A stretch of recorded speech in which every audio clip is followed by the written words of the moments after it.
What's up, everyone? Daddy Robux here, and today we are continuing our playthrough of Rime of the Frostmaiden. Karis is the DM through the series, so I'm going to turn it over to her for the recap. All right, Karis.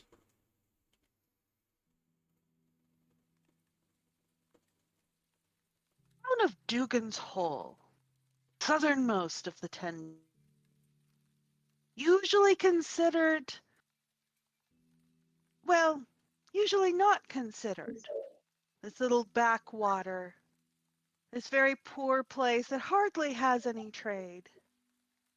And yet, Dugan's Hole has been the center of some excitement lately. It was attacked and nearly devastated by a dragon. It was rescued from said dragon by a party of adventurers. Actually, before the dragon had attacked, some youngsters had been kidnapped away.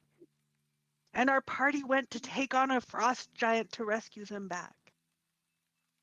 Well, it turns out some earlier party had taken care of the frost giant, and really what was there was a grieving mammoth. But they rescued the youngsters and returned them back to Dugan's Hole. And our party returned to their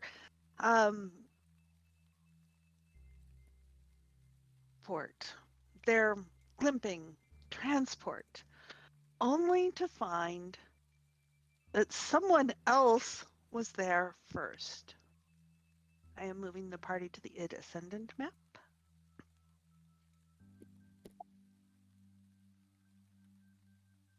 A woman was standing on the deck of their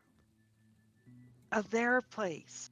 This is their ship, their nautiloid, and yet it almost appears to have been commandeered. As the party came up, she leaned over and said, "I'm Valin Harpel, of the Long Saddle Harpels, of course, and I've been looking for some people like you."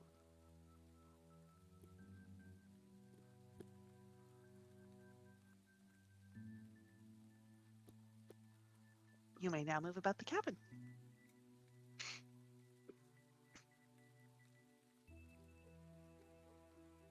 Well, I believe we left off last time with me saying, yes, I'm Tallies of the Acidic Fireball, and please get off our ship." And going to go ahead and cast Fireball, doing acid damage right there. Although I'm actually going to do it above them so that it doesn't actually hit them, but it explodes close enough for it to be, a definite threat. A warning shot. Yeah. And if you're using fireballs as warning shots, you mean business. Wait. So you cast this off, and she starts to look affronted, and then she sees where it's going, and she starts laughing. "Oh, well, aren't you a bit of a surprise? Well, this is your ship after all. Come on up if you're going to."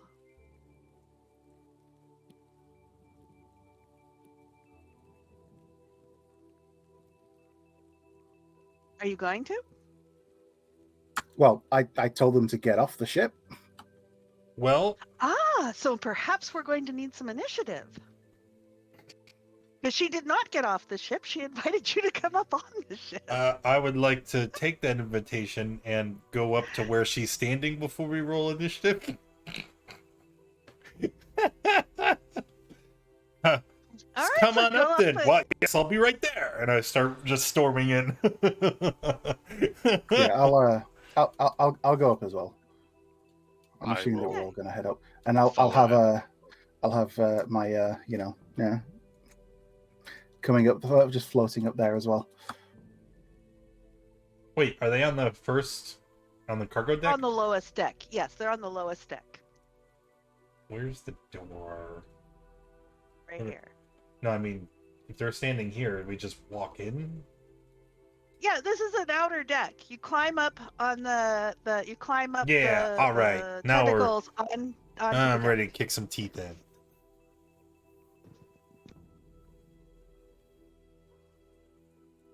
As you all come up, and she stands there and with sort of a bit of hauteur to her manner, and she looks you all up and down.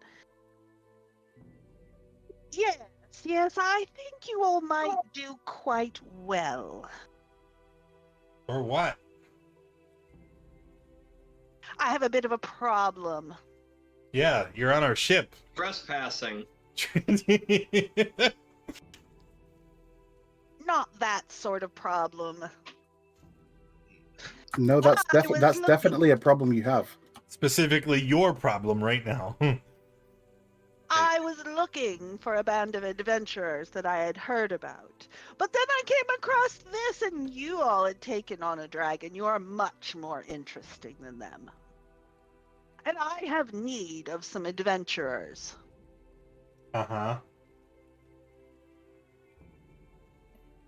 You see, I am in search of an ancient Netherese city that crashed in the area. I'm in possession of its location, but I need some help to access it.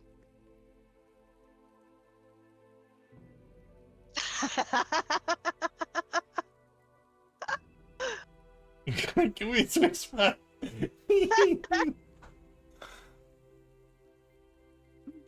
So, obviously, if you're willing to trespass on our property and risk death or dismemberment in order to hire us about this expedition, must be very valuable to you. And depending on how valuable it is to us, we may forgive you.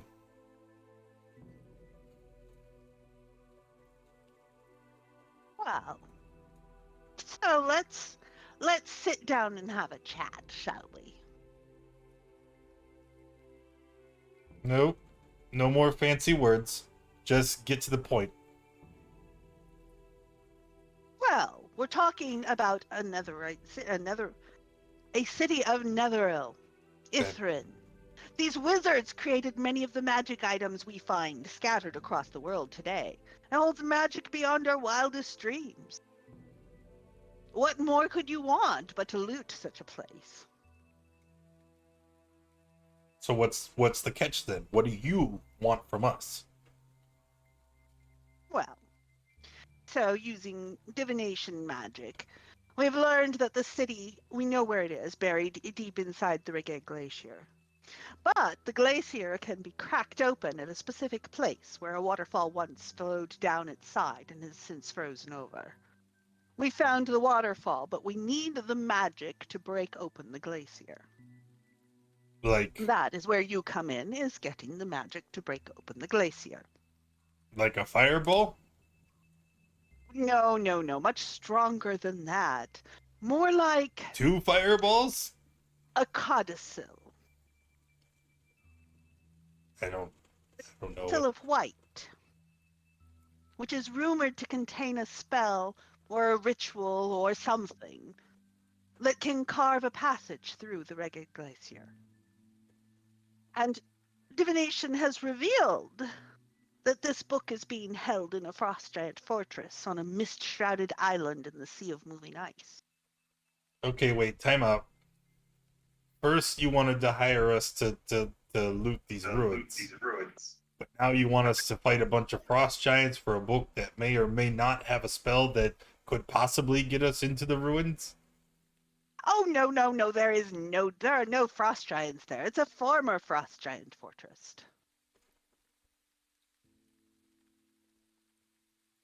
Can I insight?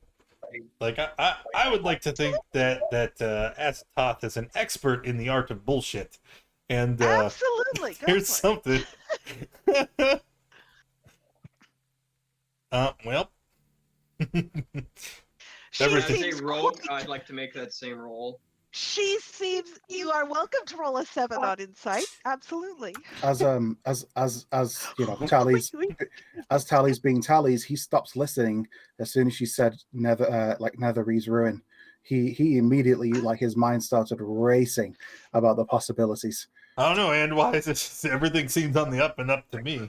Let's see what She is she's got to quite offer. authoritative. You know, how can you she is a harpel of the long saddle harpels, you know. The fact that you would even question her integrity is so very common. Of course she's authoritative. Look, Azathoth, we'll be honest here. I only understand about a third of the words you're saying. Netherese, clan, these things mean nothing to me. But I do understand job and magic. So if we manage to do this, we recovered your book, and then we find this Netherese, what's it? What are you going to do to compensate us for our time and trouble? Well, you can help yourself to loot from the city. But there's no It's in your guarantee that hands, what you're doing. anything really exists there, right? We could do all this work and end up with nothing.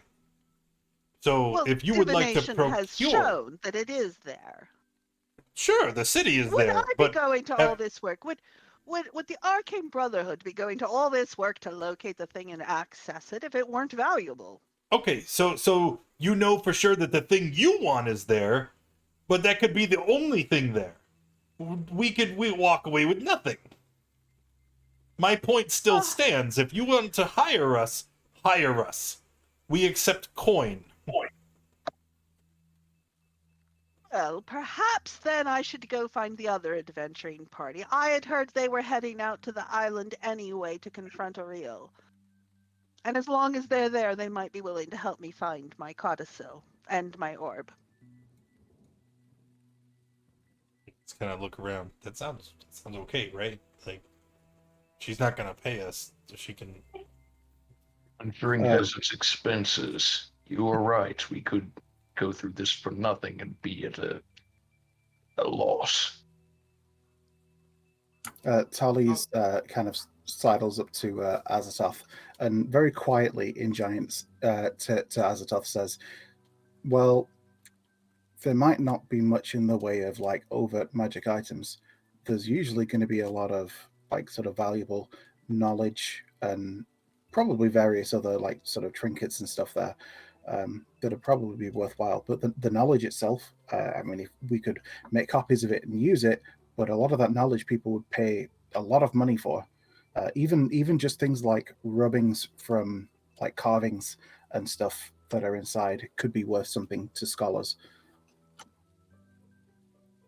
You know of this Netheril that she speaks of? Yeah, I'm somewhat familiar on some certain parts of their history, question mark. Should I make a history check Sure. to see how much I know? Would I have any sort of bonus or penalty, what with the sage background and whatnot? Isn't that I would think that that would would make make feature? yours. It's a I background think feature, like so. Like research is like my thing. Yes, that would definitely apply. Okay. If it has mechanics attached to it, you can do that. Otherwise, you can use advantage. Okay. So you are with a 16. You are aware of the Netherese. Used to be a very formidable empire, kind of throughout the area. They had unimaginable magic that I mean, they'd have these huge flying cities that would travel around, and that there came a time when something happened and basically all their magic failed and the cities crashed and Spell plague, right? Huh? It was The spell plague, yes. Yeah. It was the spell plague. Well, and Tully's probably knows about the spell plague, yeah.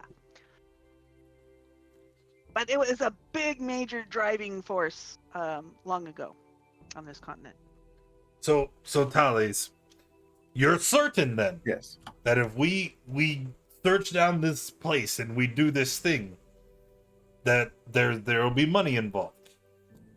We'll certainly be able to make some money from it from between doing all of this. But on top of that, I mean, what if the only thing to that sustain us? what if the only thing that's there is the thing that they want? There's nothing stopping us from just walking away with that. They promised us payment. That's very true. If they want it, it must be valuable. They'd probably be willing to pay for it. That's very true. I like the way you think, Thales. I like it a lot. They have to deal with us anyways for this little adventure of theirs. The other party that's going over to deal with what's her face? Oral? That's Yeah. us. Oh, Yeah, it that's is what us! I was thinking too. I forgot we had already promised someone we would do that. So how great would it be if we sent it to go find those other adventurers, and then we go towards the island anyway to go We're confront like, Ale. hi, it's us She again. turns up. He's like, think "Oh, we should. hey, fancy seeing you here." Are we sure though? I know that quest was us, but like we do know there's another group because they killed the giant. I mean, believe we don't that was- know that a group killed. That was like a giant. year ago. Yeah, that was. Yeah, it was. Oh. It was like a year ago. Well, no one can leave Icewind Dale, right? Like they got to be around somewhere. We could Fair always enough. use the other party to set off any traps ahead of us. Or we just kill them. Eliminate Oh, the no. competition. Possible. Eliminate It's them possible after. that it's quite possible that my cohort that Zahn might have already taken care of them. I know he hired a party to help him get the approach he thought, and Okay, he was Uh, recently executed in East Haven for having killed everyone he used to get knowledge from. that was us too, wasn't it? Isn't No, that where that we was killed? not Is you. it? Oh, okay. Anyway, how about this? What if we No, do like? he killed a party. He was executed by fire in East Haven recently. What if we do the classic movie villain bit where they send the hero on the quest to go get the thing, and then we just like camp the door outside, and then as soon as they exit, like, yeah, we did it, guys. We're like, not now, motherfucker, and then we just jump them and we take it.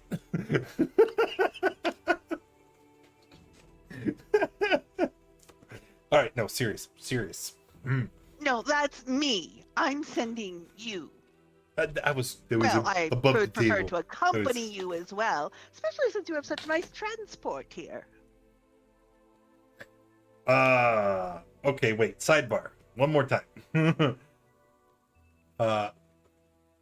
So seriously, I'm only concerned in the fact that if we can make enough coin, it'll secure our survival in Icewind Dale for a long time to come.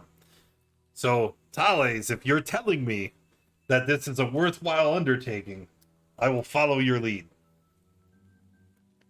Thales Well, walked away. Coin when you have Yeah. power. There's power unimaginable. I I have did. power. It's not all it is said to be. I'll tell you what. Thales has already said that he thinks this is worthwhile. I will trust his judgment. What say the rest of you? I'm just gonna. All right. Son, you're cutting out badly. I'm just gonna lean over to Azathoth real quick. I still think we should just push him over the side of the boat. No. Get out of here. No. Money's involved now. Now we play friendly. However, and I'm gonna wheel back around to her. You said you want to come with us? Well, yes. That's another matter entirely. Is it? Yes, it is. Because Well, yeah. if passive you're and fair paying cost us, money. if you're paying us to go on this job for you, that's one thing. But if you want us to transport you as well, you're definitely paying for that. Preferably up front. Up front. In large quantities. Alien spaceships don't pilot themselves. It's a very expensive thing. And what are you charging for said passage? Shit. Sidebar. All right, Well, boys. That's going to depend on how many passengers, how far we got to bring them, and do we have to bring supplies for them? Yep. That's good. Those are good questions. I think it should also be charged per hour. Nice thought, No, but no. that's Per pushing it. mile. Per mile. We can cover a lot of Per distance, mile. and then we'll drive the long way, and then.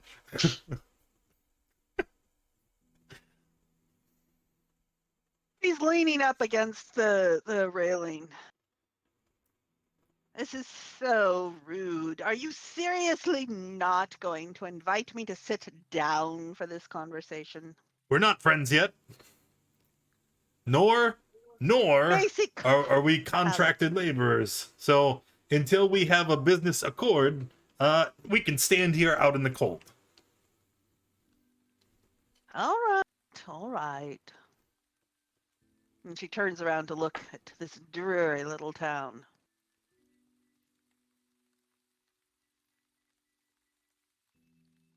So, gonna answer my man's questions? I'm sorry, they were in a sidebar. Were you actually talking to me?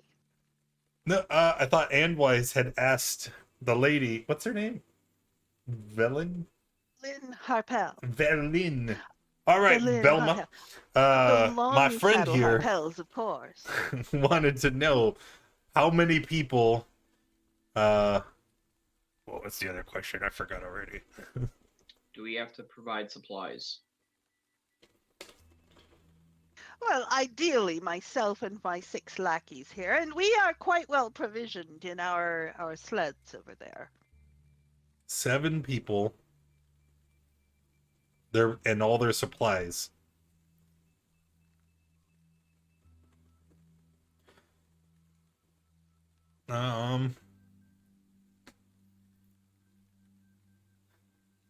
For comparison. Never mind. I'll just keep that in my pocket.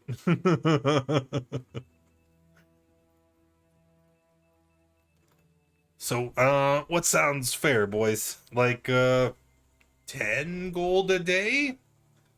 For travel expenses? That seems fairly reasonable. For 6 people and all their shit? Yeah. I like that. I used a message to send that message to Tallies.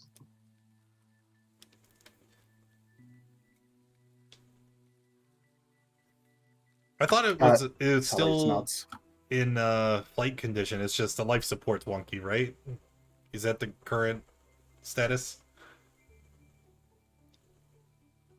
Yeah, because I think we were gonna repair it, weren't we? Or did we not manage to repair it? You have not repaired it yet. You have not repaired the life support yet. That's right. Yeah. So I'm gonna head on inside, and I'll say, yeah, right. If anybody needs me, I'll be inside. As he approaches the door, I'm going to use Mage Hand to unlock it and open it, and then close it and relock it behind him. Evelyn rolls her eyes at this. Such childishness.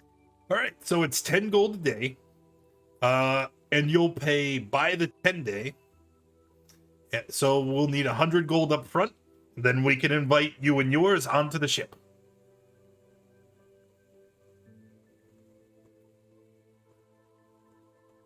Back thoughtfully.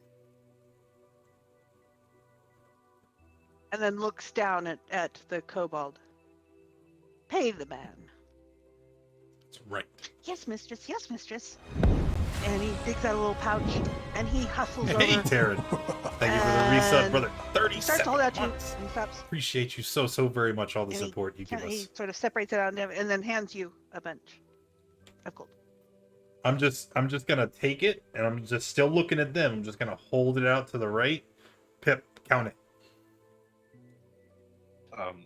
Okay.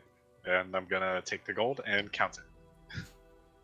Okay, there is 100 gold. It's 100. Yeah, all right, you hang on to that for now. Ooh. Are we agreed now? Yeah, just don't touch any of my stuff. I do hope for that I shall be able to occupy the best cabin. Well, see, that is where you're gonna be a little surprised. You see, there are no cabins. We all sleep in the cargo hold, so you better grab a cot and get comfy. Oh, seriously. Actually, correction, there is no cots. You can just find an empty spot on the floor to lay your That's sleeping right. bag. Yeah, and hope you don't get have a that cot? brain goo on you. Or hope a box doesn't crush you. She looks like she's starting to rethink this whole business. Nope, I already got your gold. You're in now. And she gives a sharp order to the kobold, go fetch the others, have them bring all of our gear. Yes, mistress, and he clambers down and he goes off to fetch the others. And now, may I enter? Yeah, but we got some more ground rules, okay? Y'all need to stay on the bottom deck, right? The upper decks, that's for that's for crew members only. You know, it's imperative to the operation of the ship. So we don't want y'all mucking about ruining anything. You just stay down here. Maybe you Right? should Right, tell guys? Right? that. Yeah, right? Yeah. And perhaps we have Cairo stand guard. Some My manifest mind's going to follow them around everywhere they go. So if it goes anywhere, I can me being alerted to the ship, I can just set off an alarm if they try and go anywhere they're not supposed to. That'll work. I'm sure things could have been different, but you didn't exactly start this relationship on a building of mutual trust. So, cargo hold it is.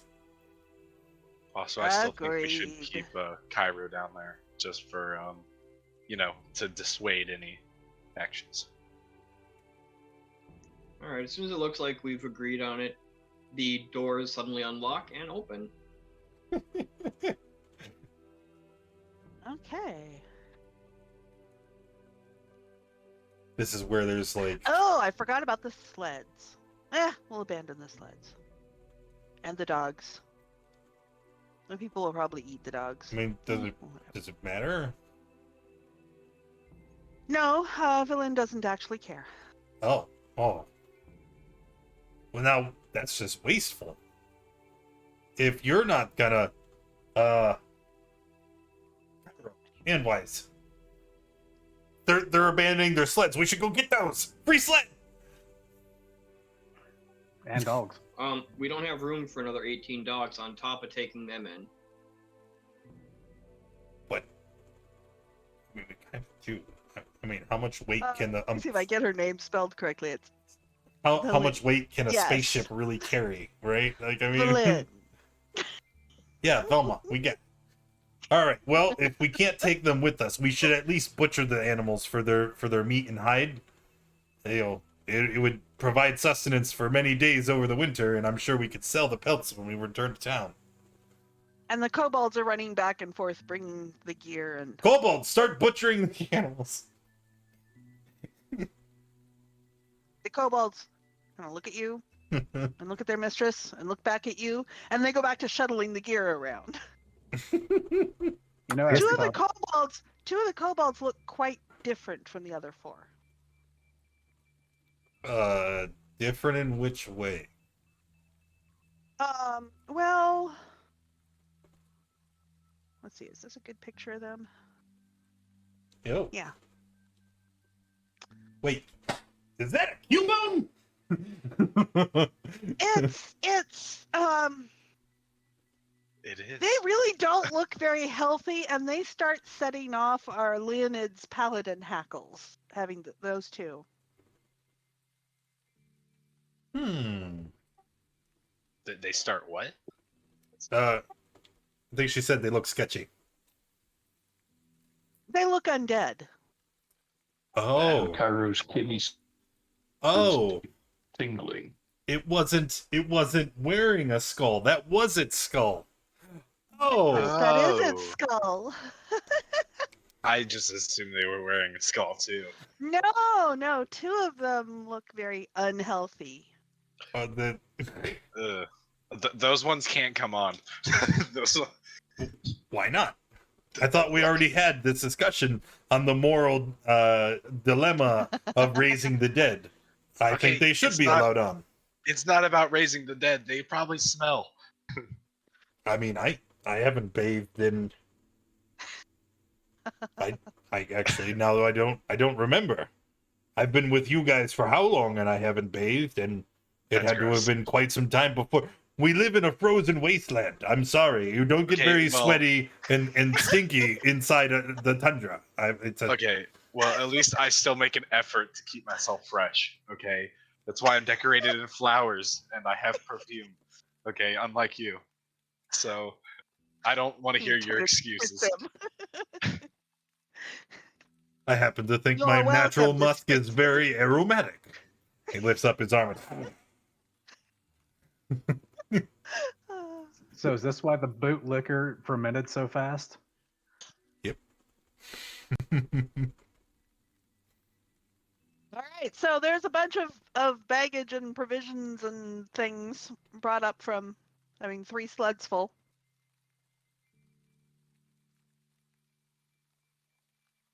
Is there any particular place you would like my belongings? Cargo hold. Well, yeah, within the cargo hold, obviously. Out of Well, the you see, way. this is my corner right here. You're not allowed over here. My stuff.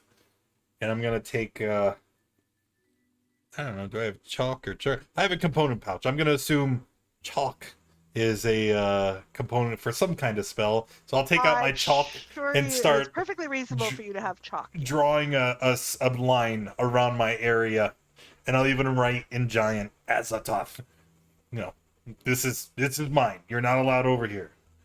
Wait, we should And just this do a- barrel is mine too. Don't touch my brain slurry. You should use the chalk and just draw a line like this. There on that side. Well, I mean, I don't care about any of And you she guys. I comes just don't over want to here. mess with what's mine. What's in here? That's off limits. Well, I guess it's not because I said the bottom deck. That's the bottom deck. I think And she opens this door and looks in. What are those? They're like glowing vats, right? Like Those bamboo? are they're the big pods, right? the stasis pods for the crew, They're mind flayers. Giant for red. the mind flayers. Yeah, Stasis. I can look up a description of them here. Let's see here.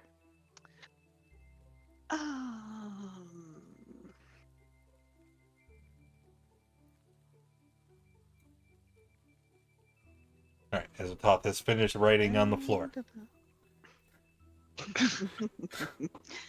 Cryogenic stasis pods. Yep. Each of these rooms contains a 5-foot diameter crimson semi-translucent crystal sphere in a low stand. A door in the side of each sphere opens when a creature let's see.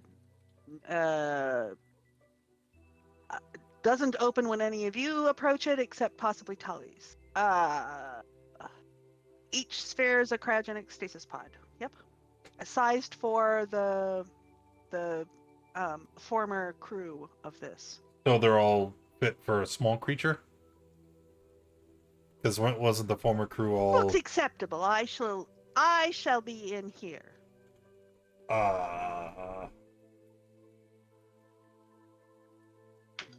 We should So lock her in. she gathers a few of the bags and she sort of sets herself up in this one. Is it wrong if we lock her in the room? I mean, No. That depends. What do you want to know? Additional things about what we're doing and where we're going? not really. I heard there's a book I You need don't to want get. the answer to that question. That's good enough for me. It's okay if I label things because I know I'll forget. Well, Just go in your room. are you hanging around here for something in particular? To I or not to I? Yeah, You well actually blubber. are, but I huh? mean, it's certainly up to you. Waiting for the whale I'm blubber. not gonna say no. Yeah. So, Tally's has been Well, upstairs for a All I I know as soon as he got upstairs to the is chair, we need he a plus. basically We asked need the a ship, plus to denomination show him how Polar. he can repair the life support, Very annoyed. I'm the only person without a magic item. or to instruct him how he can repair the life support. That information is not within the repository. Okay. Tallis is going to jump up, head to the stairs, and yell down, "Everybody grab a blanket. Life support's out." He's going to wrap himself in his bedroll as he jumps in the chair and asks the ship to take us to the Sea of Moving Ice. That's where the giants were. Okay. Right? So the ship starts lifting up. Is anyone going to protest that you're waiting for Whale Puffer? Oh yeah. Hey, I will also stipulate, please keep altitude as low as safety limits allow. No. Okay. I'm gonna run up to the chair and gently remind him, "Hey, wait!" As soon as he takes off, I'm going to send a message that we have a delivery we're waiting on first. Oh, well, Then okay. I'm gonna burst through the door. Hey, we can't go yet. Remember, they're supposed to be dropping off all the stuff. Good point. Well, why don't I take us to the other side of town, so that rather than having to cart it through town, they can just bring it straight here. Oh, I mean, can't we take the ship? Do you want to go To them? completely over Oh to yeah, the... or we can just go straight over there, right? Yeah, it's another good thing. All right, yeah, I will. Then, At which point we didn't stay need here. them to load it for us. We could have just drove over there and. Well, we need them to get get it to make out of them the. carry it. All right, whatever's fastest. Let's go. Yep, I'll head over. I'll ask the ship to take us over to the giant's cave No, that you we tell that the we ship. found. Tell the ship. You're the Oh. boss. So the ship swings around and starts heading that direction. And as it goes, you pass over, you can see some sleds and all being pulled by some of the villagers. They're about 2/3 of the way there. And as you fly around, you can see the grand area that had been, cleared out by your blizzard. There's a few little tracks and things on there now, but it still looks nice and pristine. And off in the distance, you see rising up the lodge, which I had as a handout, didn't I? Yeah. Oh, boss.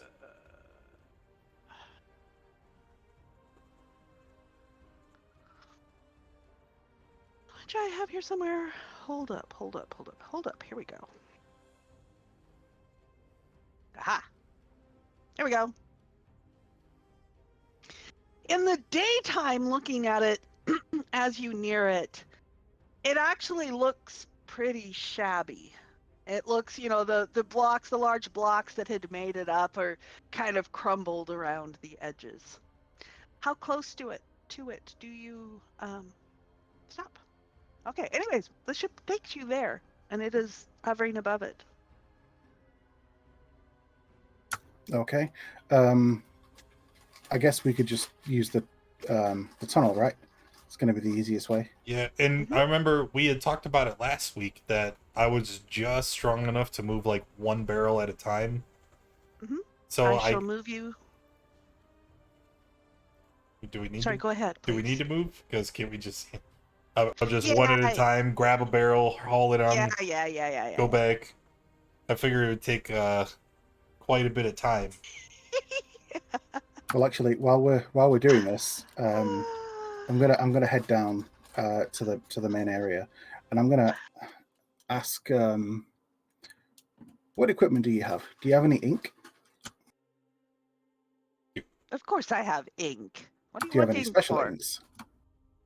Special inks? What sort of special inks? Let me see what inks you've got, and I'll tell you if any of it's useful to me.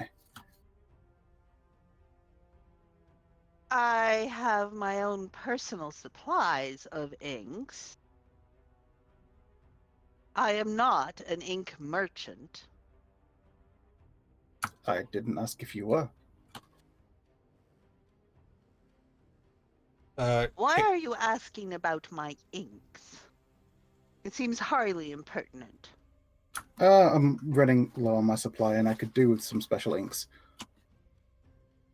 I figured if you had some, and we're doing this job for you, you'd be happy to share it to help, improve our chances of success.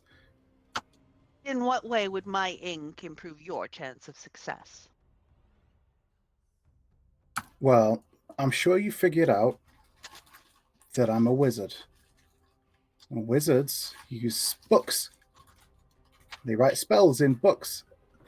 And as a result, they need ink to write those spells in books. Are you following so far? Or should I slow it down? You impertinent little creature. Who do you think I am? What do you think I am? Honestly, I don't know. I Annoying. am a member of the Arcane Brotherhood. Of course I'm familiar with the needs of wizards. This whole trip is about the needs of wizards. Oh well, Heaven's sake. then I'm surprised you didn't figure out what I was talking about sooner. I was dumbing it down quite a bit. It's clear that the Arcane Brotherhood are, a little slow. And as she sort of gets a snarl on her face, you feel the area around her kind of chill about 5 degrees. Okay. Impertinent apprentices. Polly's, do you need ink?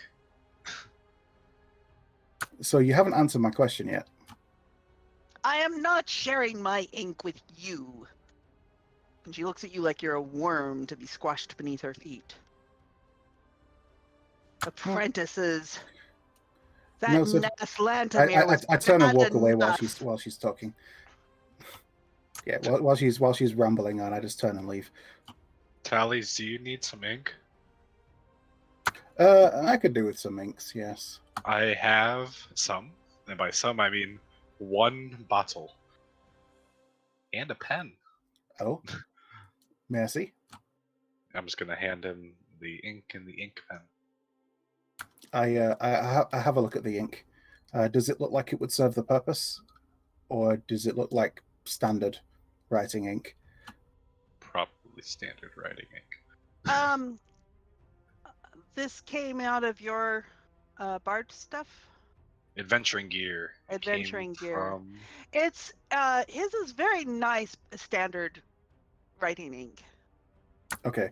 I say, well, I appreciate it, but no, unfortunately, it's not going to serve. I have some standard ink, but I need special inks. It's I think it's from your background. Because Bard, you chose something goofy. Anyway, not important. Sorry. Yeah. Yeah, I need special inks to be able to add new spells to my book. Azathoth, do I correctly infer that you are manipulating the barrels without waiting for the villagers to get there? Yep. Screw them. Is anyone assisting Azathoth, or is he just doing this on his own? They're gonna get here and they're gonna be like, wait, I thought there was something we were supposed to pick up. They get to face off with the mammoth. Yeah, that'll be fun. Landar is actually going to help, build an ice slide that's fairly rough, so you can just walk and roll it right on up to the thing. No, there's a tunnel. Well, Remember? the tunnel is actually pretty good. But you also got to get on the ship. On the ship. Oh, I see. Yeah, smart. That's wicked smart. We're going to speed this up. How far in the I have no idea. I've never played before. Spartan. We haven't even started trying to figure out the oral problem yet. We're just So it's not specifically ink, dicking but around essentially 10 for each level of the spell to be able to copy into my spell book, it's time, which doesn't really matter to me too much because of the scribe, but 50 gold per spell level, which covers the material components required to experiment with the spell and the fine inks required to be able to record it. Diplomat's pack inks would probably be suitable. Okay, but I'd still need the components. I basically need like 50 gold's worth of stuff for like a level 1 spell. Yeah. Well, I'm not here. We could always go shopping. Let's see. Before the villagers. Okay. It's a shame that my wizardly quill doesn't eschew the cost of copying spells into my spellbook. It changes the time, but not the cost.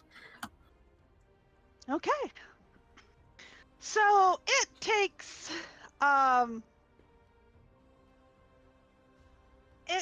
you with your strength and constitution, it'll probably take you an hour to get them on board. To get all 5. And you're rolling the 4th barrel up about as the villagers arrive.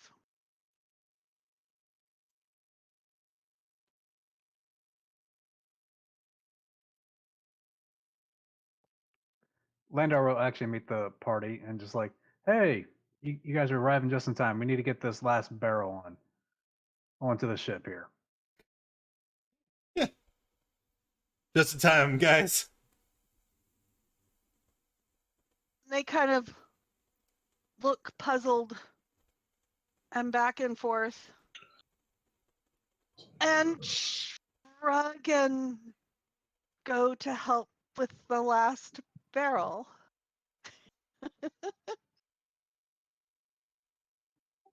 All right, good. As a tough, you have about 15 villagers underfoot. Oh, here, you guys just take it, and I let them get the barrel. I've already moved the other 4. I guess I'm pretty tired. And as they get it kind of out, grunting, and they're not moving it as fast as Azatoth did. And they keep getting under each other's feet and squabbling and all. And as they grunt and push it up there, and they start pushing it over towards the sleds. No, on the ship. But we're supposed to take it back to town. We're right here. Put it on the ship. And they start trying to muscle it over to the ship. Amongst all of them. All right. Grumbling a little bit as they do. So while they're loading the last barrel, I'm going to turn to... where's Tally's at the moment? So Tally's will probably be wondering about the hold, I guess. Like he'll be around here. So I'm gonna, kind of gesture for everybody to follow me, and we're gonna go find Tali so that the group is all together and we can discuss. All right. So listen, right? They want us to go and do their thing. Before we do that, I'm thinking that we do some prep work first, right? Buy supplies, make sure that we have rations. We can sell off all of this, the oil and blubber, right? The point of loading it on, we can get rid of it. And then I look at Andwise, and I kind of point. I'm like, hey, send me a message, by the way. And then we can just resupply, restock, see if we can get anything that we would need before we go into this long and arduous journey into a frost giant's lair and magical wizards. Ruins. And right about that point, you are somewhat distracted because you notice there are words hovering over your chalk line. And the words have morphed aren't to... Azatoth or the awesome Andwise, you need to leave this area now. Those are them, yes. I'll allow it.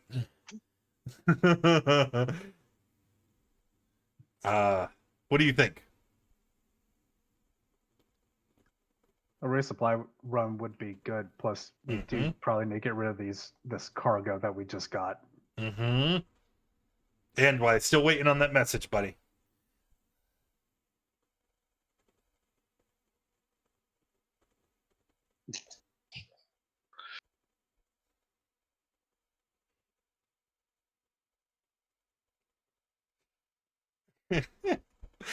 You have to say something to me first, and then I can. Oh, there we go. What? So yeah, if we're gonna go sell stuff, there's to be a time to offload that giant tourmaline. You know what I'm saying? The one we've been carrying around for weeks and weeks. I think it's probably, the heat's probably died down enough. We can try to offload that thing. Yeah, I gotta pick some stuff up in town anyways. All right, baby. Just make sure we're all on the same page. So what? And now talking out loud again. So where do we go? Do we head to Bryn Shander, or do we want to go somewhere closer? Where can we likely resupply? Place with a lot of commerce, have everything that we need. Brenchander's probably the place. And from like when we were It's there also on the before, way to the Sea of Moving Ice, isn't it? We have to head. yeah, Basically. and they were kind of short on gems as well, which is why we went to Tourmaline. So selling stuff there, probably get a decent price for it. Right, I don't know.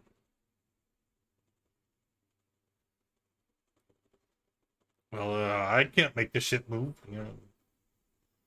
Okay, well, if we're all ready to go, I'll head on up. Okay, Bryn Shander.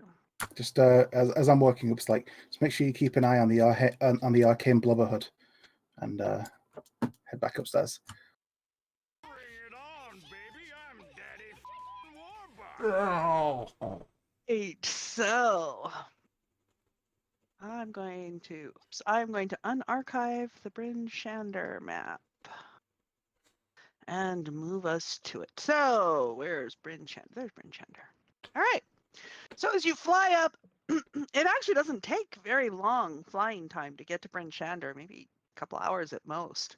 And so as you come up to the town, where would you like to set down?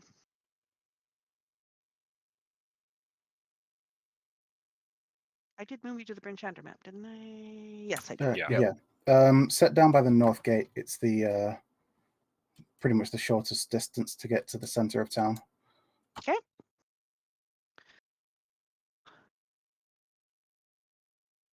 So as you sit down by the north gate,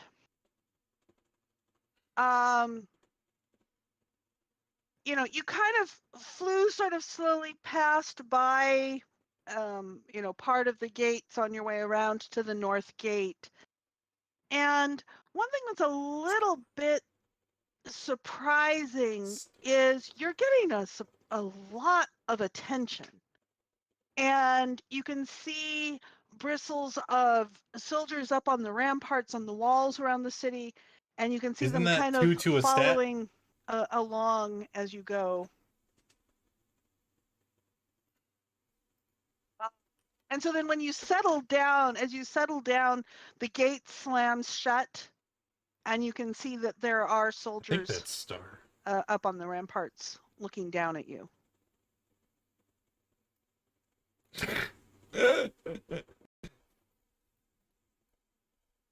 Okay. Yeah, just kind of call out to them like, hey, well, suppose you mind letting us in, would you? I'm gonna. We've got some stuff we want to sell. They're muted. They can't hear me. And some supplies we want to buy. I'm gonna message her and just adjust it quietly so we don't have to try and come up with a kind of mechanical leaning over, reason. That way we don't and derail looking anything back. crazy. And you're seeing some shrugging of shoulders and stuff like that. And they kind of look over. And so who is where on the ship at the moment? Who's on the main deck? We need someone to Tawis will be babysit. out on like the balcony by the chair. Upper deck? He would have come out to be able to address them because he's going to be higher up there. Handwise would be by the ballista on the second level. Pip would be chilling in the cargo hold. And So I keep looking out, and there's some shouts and stuff, and some rustling going by, and finally a small postern gate opens up, and a person comes through, and he kind of looks, and he kind of looks again, and he shouts something back, and kind of shrugs and starts trudging over towards you.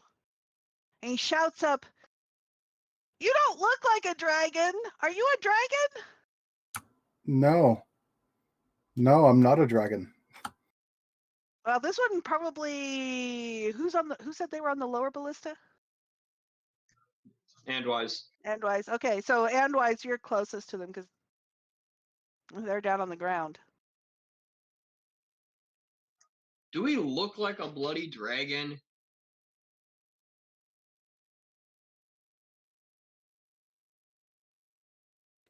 So did you destroy Dugan's Hole?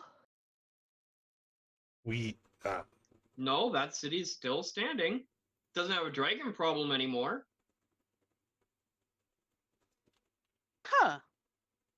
And he turns around and trudges back in and is yelling something.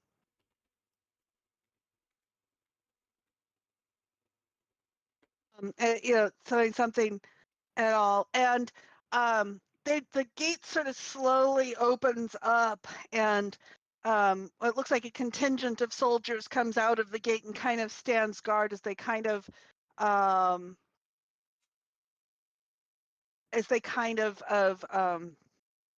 look like they're sort of guarding it and they're wary, but it isn't as immediately closed off.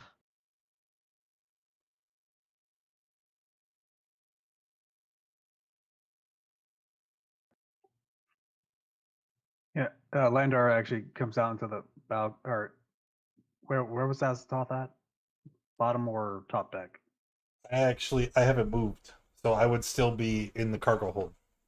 All right. Well, then Landar goes over to Azathoth and is like, "We should probably check out the Black Iron Blades to try and offload some of this well blubber. If I'm Elza, the store shopkeep, was So- there, maybe she can help us get rid of some I of those." definitely agree. However, my main concern is that somebody needs to stay and make sure that this woman and her kobolds don't muck up our ship. And it can't be me because I have to carry the barrels. Well, actually, an idea that I had.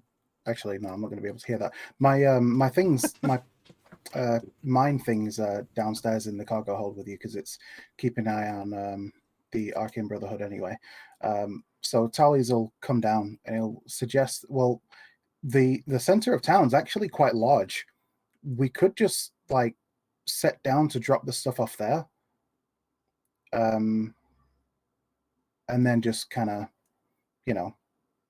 we'd be okay there, rather than carting the stuff all the way through town. We just ask the guards to just make sure that the area is clear for us to set down.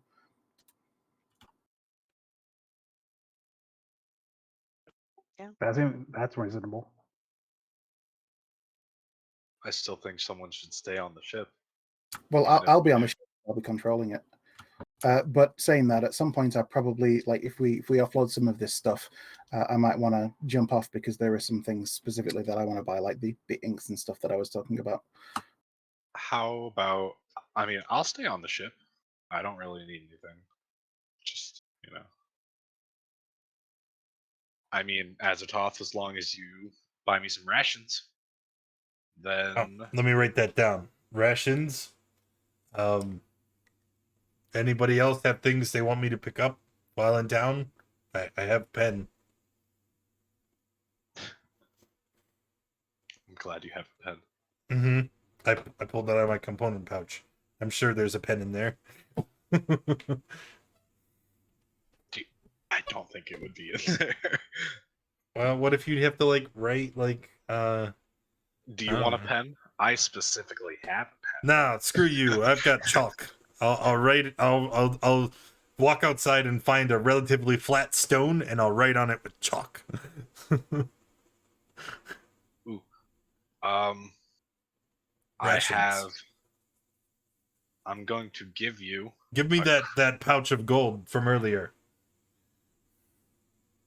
Oh, I thought you were letting me keep this. I mean, it's not yours, it's all of ours. Oh. You told me to hold on to it. Until now. Now I want it, because I'm going shopping. Okay.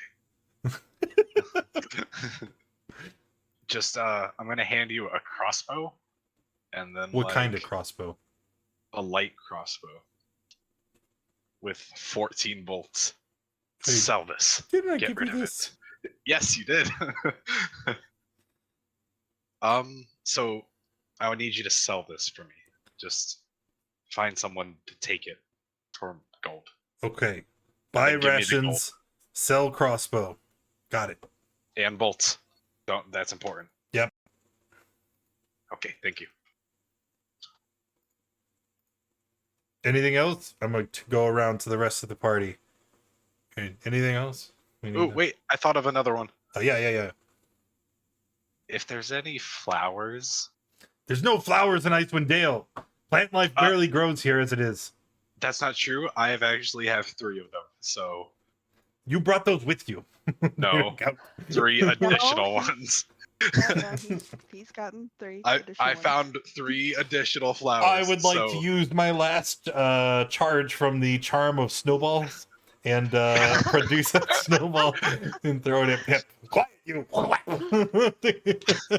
Well, you know, Bryn Shander is home of Petunia's potions.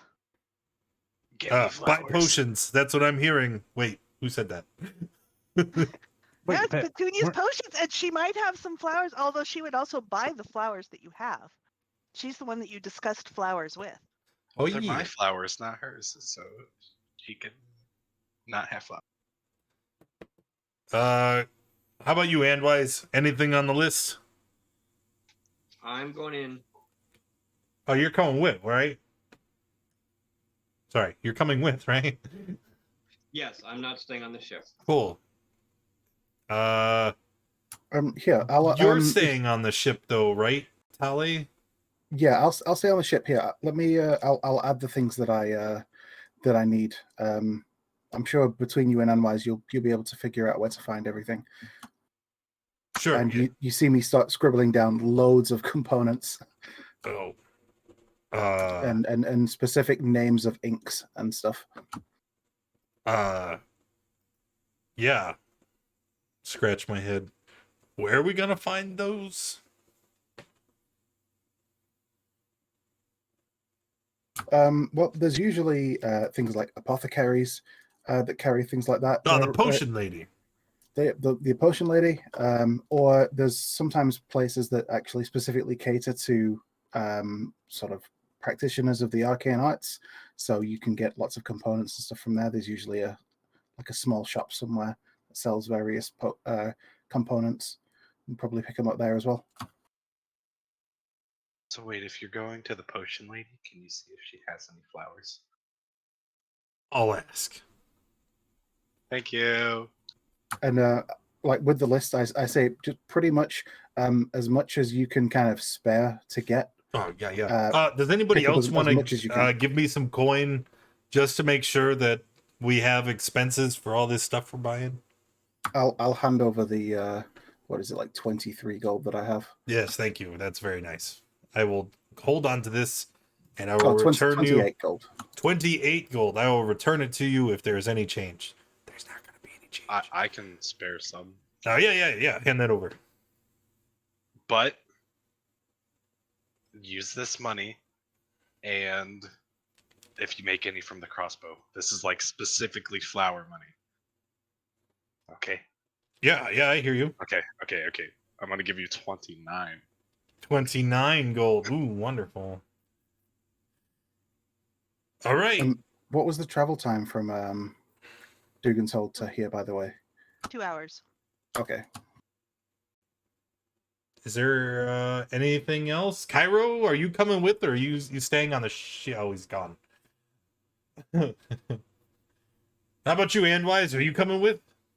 I already said Andwise, damn it. You asked me that already. Sorry, I get forgetful. I'm trying to work out everything. There's not a lot of room on this rock to write on. How about you, Landar? Are you coming? Yeah, I'll go with. Okay, cool. And as you're going around, Valin mentions to you, you might try the Wicked Feathered Serpent for magical supplies. The what? They're the ones I use most. Hold The Wicked Feathered Serpent. the They're in Market Square. Mark. I ran out of rock. Tell one of your kobolds to get me another Wait. rock. Use the back of the rock. It's all bumpy. I can't write on it. You can. Oh, here, I can do that. And I use my wizard quill because it can write on any surface. So I write on it. Oh yeah. Redo what I wrote too, because my chalk is kind of big, so I wrote real big. And if you could just Sure. Yeah, I write over everything so that it's nice so that and it's neat really, and easily really legible, readable. but it's also really like brightly colored, like really strongly contrasted against the rock. I'm So it's gonna be very like legible. the asshole in line at Chipotle reading the order from the cell phone. Like, hold on. I also need I need what is turquoise oil, turquoise quill ink. I don't know. Do you have that? All right, Cherry's Jubilee, and that's it. All right, thanks. All right, well then we're off, huh? Is Cairo staying with me, or is he going? We don't know. He's still AFK. Oh, Yeah, we don't know. We'll find out when he gets back which group he's with. All right. I actually don't know if he's AFK or if he died because his he laptop. said he was going to be back. Oh, okay. I didn't. Well, it looked like he bumped it. Anyway, off we go. Okay, so where are you going to? Let's I do. thought we were gonna wait for Tallies to park this thing in town center. Did he? Yeah, that's Yep. the idea. I'm going to go upstairs and basically, I'll go to the balcony and I'll say, hey, you might want to clear the town center. It's just we've got some heavy cargo and we need to put it somewhere closer to where we're going to sell it. So we're going to head to the center of town just to drop it off. Okay. So just get down there and clear the center. And I just kind of walk back inside.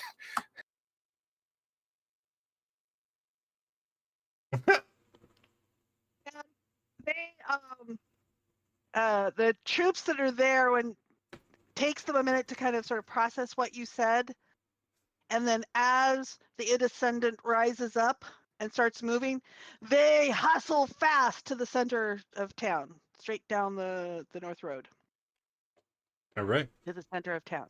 That's good because in the I center. assume you go slowly enough that they get there first. Yeah, that's right. We'll drop the cargo off once the people are off. I'm going to ask the ship to hover above the town. I'll say just I don't know. Can you like give any sort of I like have flavor? images of the barrels being shoved overboard and going splat. No. We're gonna park on the ground. I know. But I'm glad you said in the center because Black Iron Blades is like right there, and I gotta lug all these barrels, man. It's gonna. Yep. So yeah, are any of you able to like kind of fire off any sort of like flare signal, something like that? You know, like I could just shoot like a firebolt into the sky. That sounds like an Andwise thing. Can you do like a minor illusion or? Yeah, I think I can take care of messaging him, depending on how far he decides to hover above the ground. That's probably going to be more than 120 feet, so that we're like above the buildings and not just like ominously looming over like the top of somebody's vegetable stall. So you're going to land down, unload, and then go back up, correct? And then just go back up, yeah. Yes. But just like Okay. hovering We up don't above. want to block traffic, become a civic nuisance, right? Okay. So this kind of goes off as planned. The soldiers are kind of clearing the way for you as you make this production of landing in town, and unload, and sort of you get people gawking around and kind of coming in fairly close as you're unloading the barrels. I assume by ice ramp and not going splat. And Spartan, you happen to be multitasking a little bit, and so you're actually connected to the ship as you're talking about logistics for going off, and the system responds, and the tentacles start coming up like a crane to lift up a barrel. So as Azathoth's coming out, it lifts the barrel out of Azathoth's hand and takes it out and sets it on the ground outside. Okay, Tally, why didn't you do that when we were loading? If I knew that we could have, I would. But there we are. Son of a Okay, bitch. so Azathoth, I assume that you just start moving the barrels out to the deck. Yep. So we'll put them And on the deck, the tentacles, and set them on the tentacles ground. come and lift it up, and you've got all sorts of commoners out really gawking about this. And you do hear mutters of, I thought they said there was a dragon coming. They're not a dragon. No, we killed the dragon. You killed the dragon? We did. They killed the dragon. We are the heroes They of killed the Dugan's dragon. Hole. I'll tell you what. That's a phrase I never thought I'd hear. We saved them. We were heroes. Yes. But that's not anything in anybody's normal consciousness. Okay. Yes, we own it now. It's now my hole. Okay, so you guys unload that. Do you unload anything else? I don't think there was brain slurry, which isn't valuable. metal parts. There was the black metal box that clicks when near the psi crystals. There's the black rod that controlled the carrion crawlers, which I'm assuming we could probably, since I'm now reading it and put it back into the consciousness of the group, maybe our artificer can tinker with that and make use of it. You have some boxes of Shardling shards. Right! There's all the Shardolin that we get. Oh, yes. Okay. There is. You have some crystals you mined in tourmaline. You guys need a quartermaster. That's me. I've been writing all this down. So, I mean, I would have handed this over, but I've just noticed that on my sheet, I apparently have. I have a diamond worth 5,000 gold. No, it's not 5,000. Okay. That's D&D Beyond's default diamond value. I think the diamond that we actually got, it was only like 100 or 200. I don't remember. But if you just add a diamond to your sheet, it'll automatically say it's 5,000. Right. Okay. Cool. Let's see. Yeah. Unless you say it's the 5. crystals we got. Do I see any of them as we're getting them packed up that look like they're worth 100 gold? I thought that's what they were. There were 5 carnelians. Does that sound familiar? Worth 100 each. I didn't mark those down because somebody else was carrying them.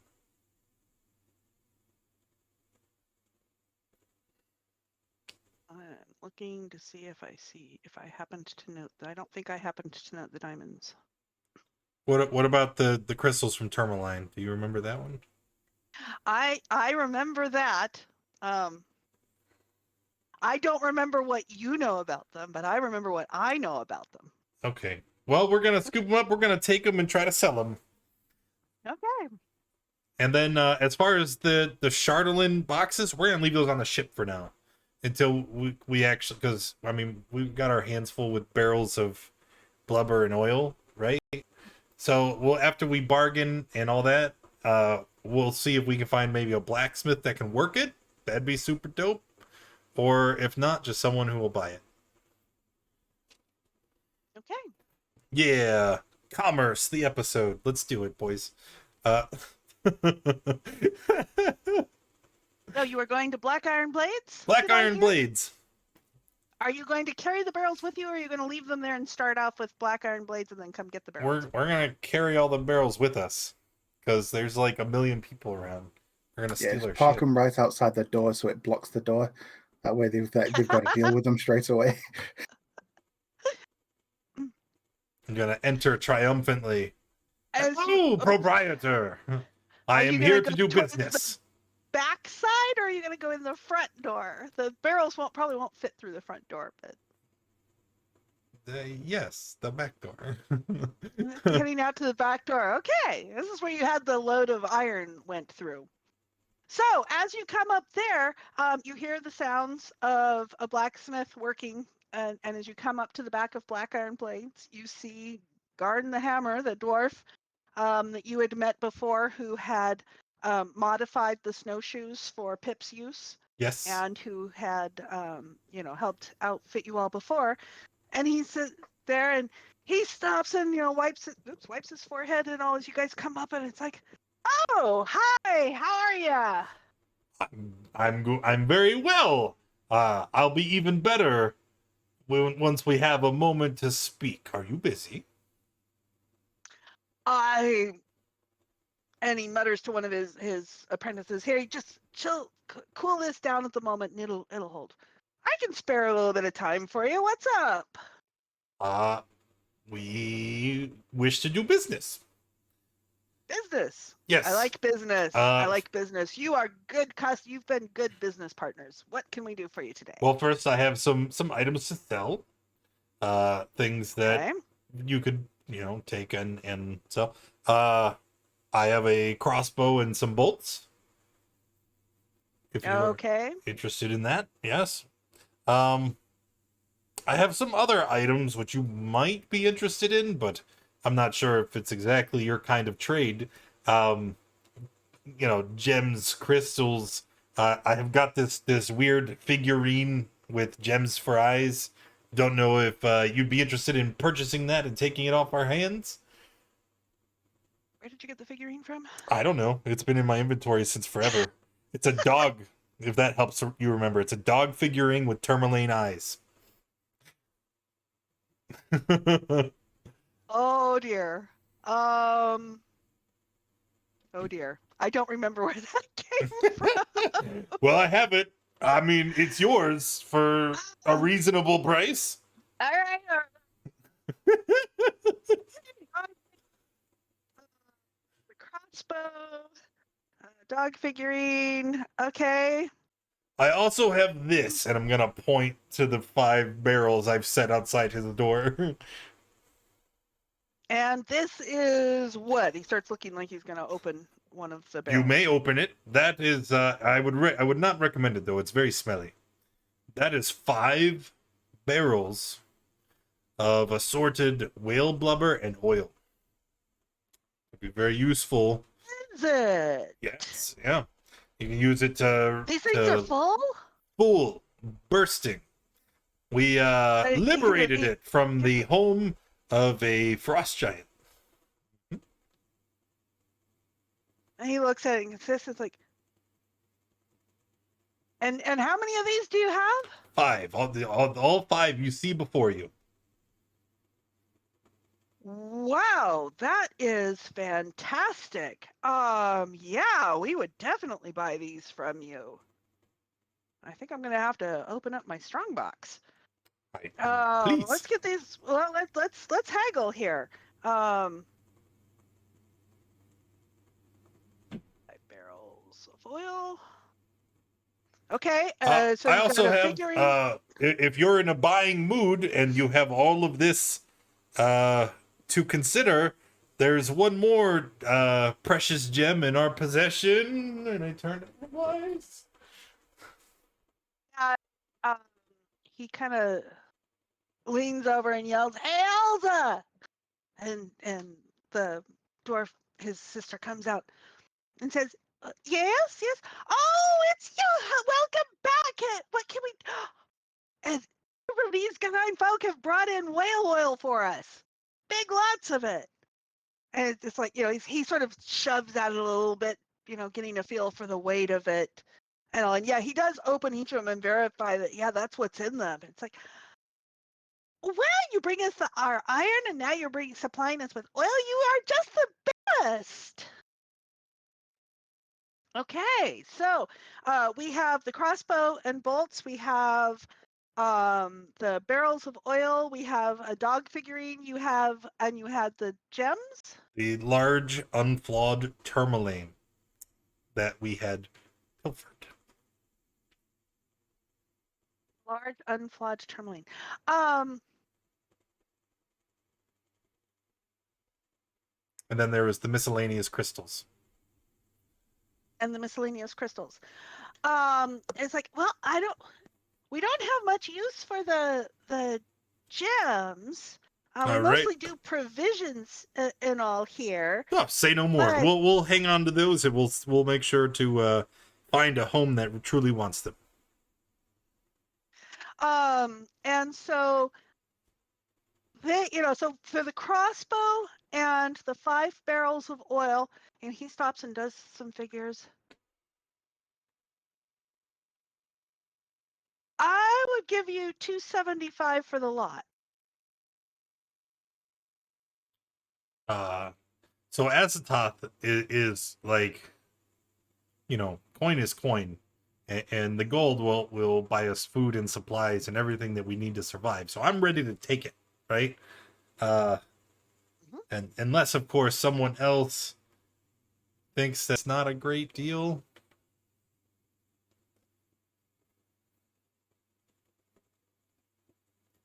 Say Landar's with him, and he wouldn't know the difference in terms of pricing for any of this stuff. All right, $275. There you go. Coins, please.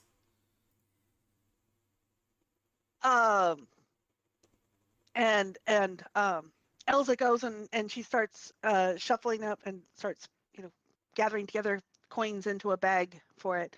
She says, "Do you need any supplies while you're here?" Well, that depends. That depends. That does And depend. she hands over to you the bag of coin. $275. 75. $275.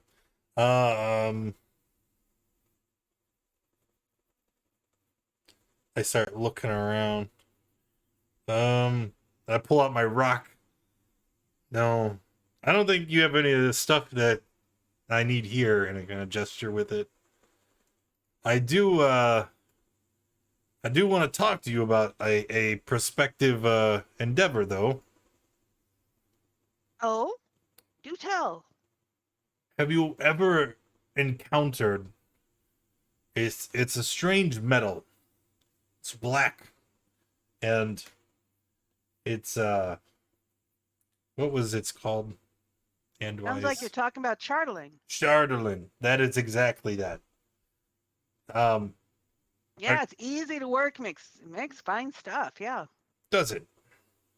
Yeah. So, is it valuable? Yeah, reasonably. Yeah. Let's say it's easier to work. It's easier to work than a lot of metals, and it's as strong as metals. It takes to enchantment. It's nice. So let's say I had a piece about this big, and I hold up my fist. How much do you think that would be worth?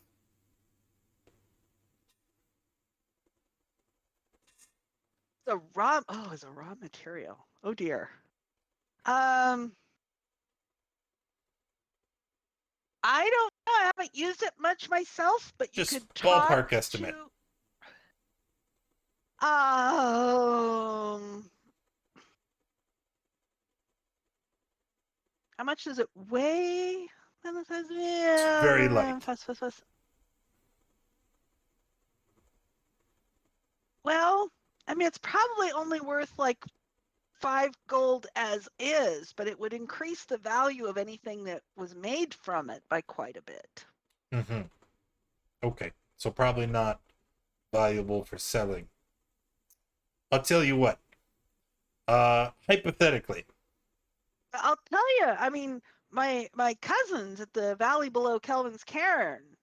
That would be a good place to sell that at the smithies there.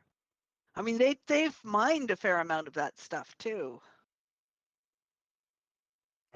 It's just been quite a while since I've been there. I mostly take the iron off their hands. No, that's fine. We are dealing in hypotheticals after all. Haha. But let's say, not speaking of Charlotte, right? We're talking about just, I don't know, steel and iron.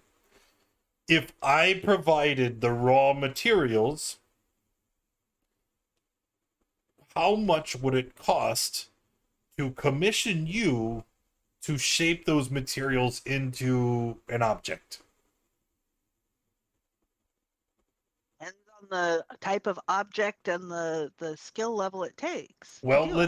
let's just, for the sake of conversation, let's look at three things. Let's say a longsword for starters. How long would it take for you to shape a longsword for me if I provided the raw materials, and what would it cost? Time would it take to make the questions you ask? Yes. Well, so you wouldn't be wanting a common longsword. You'd be No. wanting a nicer one if you're actually Yes. commissioning Your best it. work. Your absolute best. So finished product might be worth around 100 gold. So I'd pay you 100 Provide the gold and you could make a materials, sword. So commission the labor. So commission the labor. 50 gold for a good longsword. Okay, all right. And it would take. It would depend on the work. Let's see. Okay, so now let's say something bigger, right? Like a glaive, like a large weapon, right? That would be quite a more difficult than a longsword. So would you think that would be around the same price? To make which? A glaive. Yeah, probably about. It could Okay. probably take a good 10-day to do good quality work. Yeah. And what would the cost be? What would the cost? For a glaive? Probably 30 gold. 30 gold pieces for you to make a glaive. Okay, all right. Now, let's say we went all out, right? Just full in. Let's say I provide all of the raw materials and I want you to make me plate armor. What would be the cost for that, right? I'm providing all of the raw ore. Now that takes quite a lot of skill to make that. Could you do it? Well, certainly. Let's say 1,000 gold and a month. 1,000 gold pieces, and I'm providing you with all of the metal necessary. Well, yeah. I mean, we sell them for 1,500, and it's not the iron that's the main cost. It's the labor that's the main cost, and the joinings and the fitting and the. Well, what if it was now you said it's the labor, right? That makes it very hard. But Charlatan is very easy to work with. Your words. It would be significantly less cumbersome and burdening on you to fashion a suit of plate armor, wouldn't it? Azatoth, for something like that, I think we should go to the other smith that works with the metal on a regular basis. No, it's fine. Well, you said it would be easy, right? Very easy, especially for someone of your easier, skill. But there is still the detail work. So I mean, the Charlotte. Would you say 300? 800. 800. Oh, how about 5? Can we meet in the middle?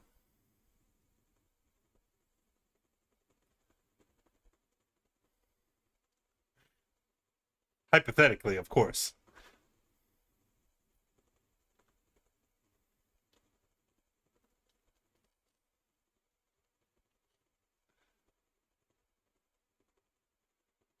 $700. Hypothetically.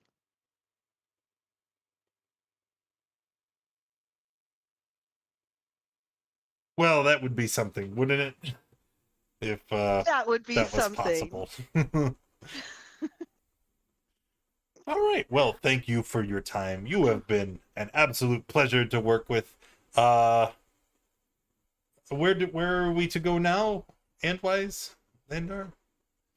What's the feather play? I'm gonna pull out the rock. Wicked Feather Serpent. Yes, the Wicked Feather. Do you know where that is, by the way? Could you give us directions? Yeah, certainly. It's right across in the building right over here. Cool.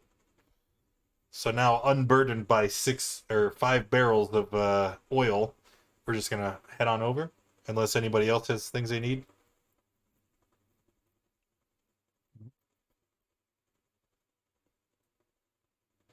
So once we're Okay. outside, I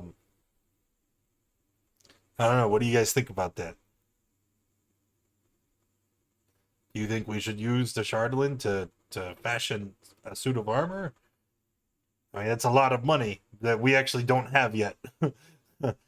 Or would it be more feasible to use a much lesser portion, have him make a weapon that could benefit us?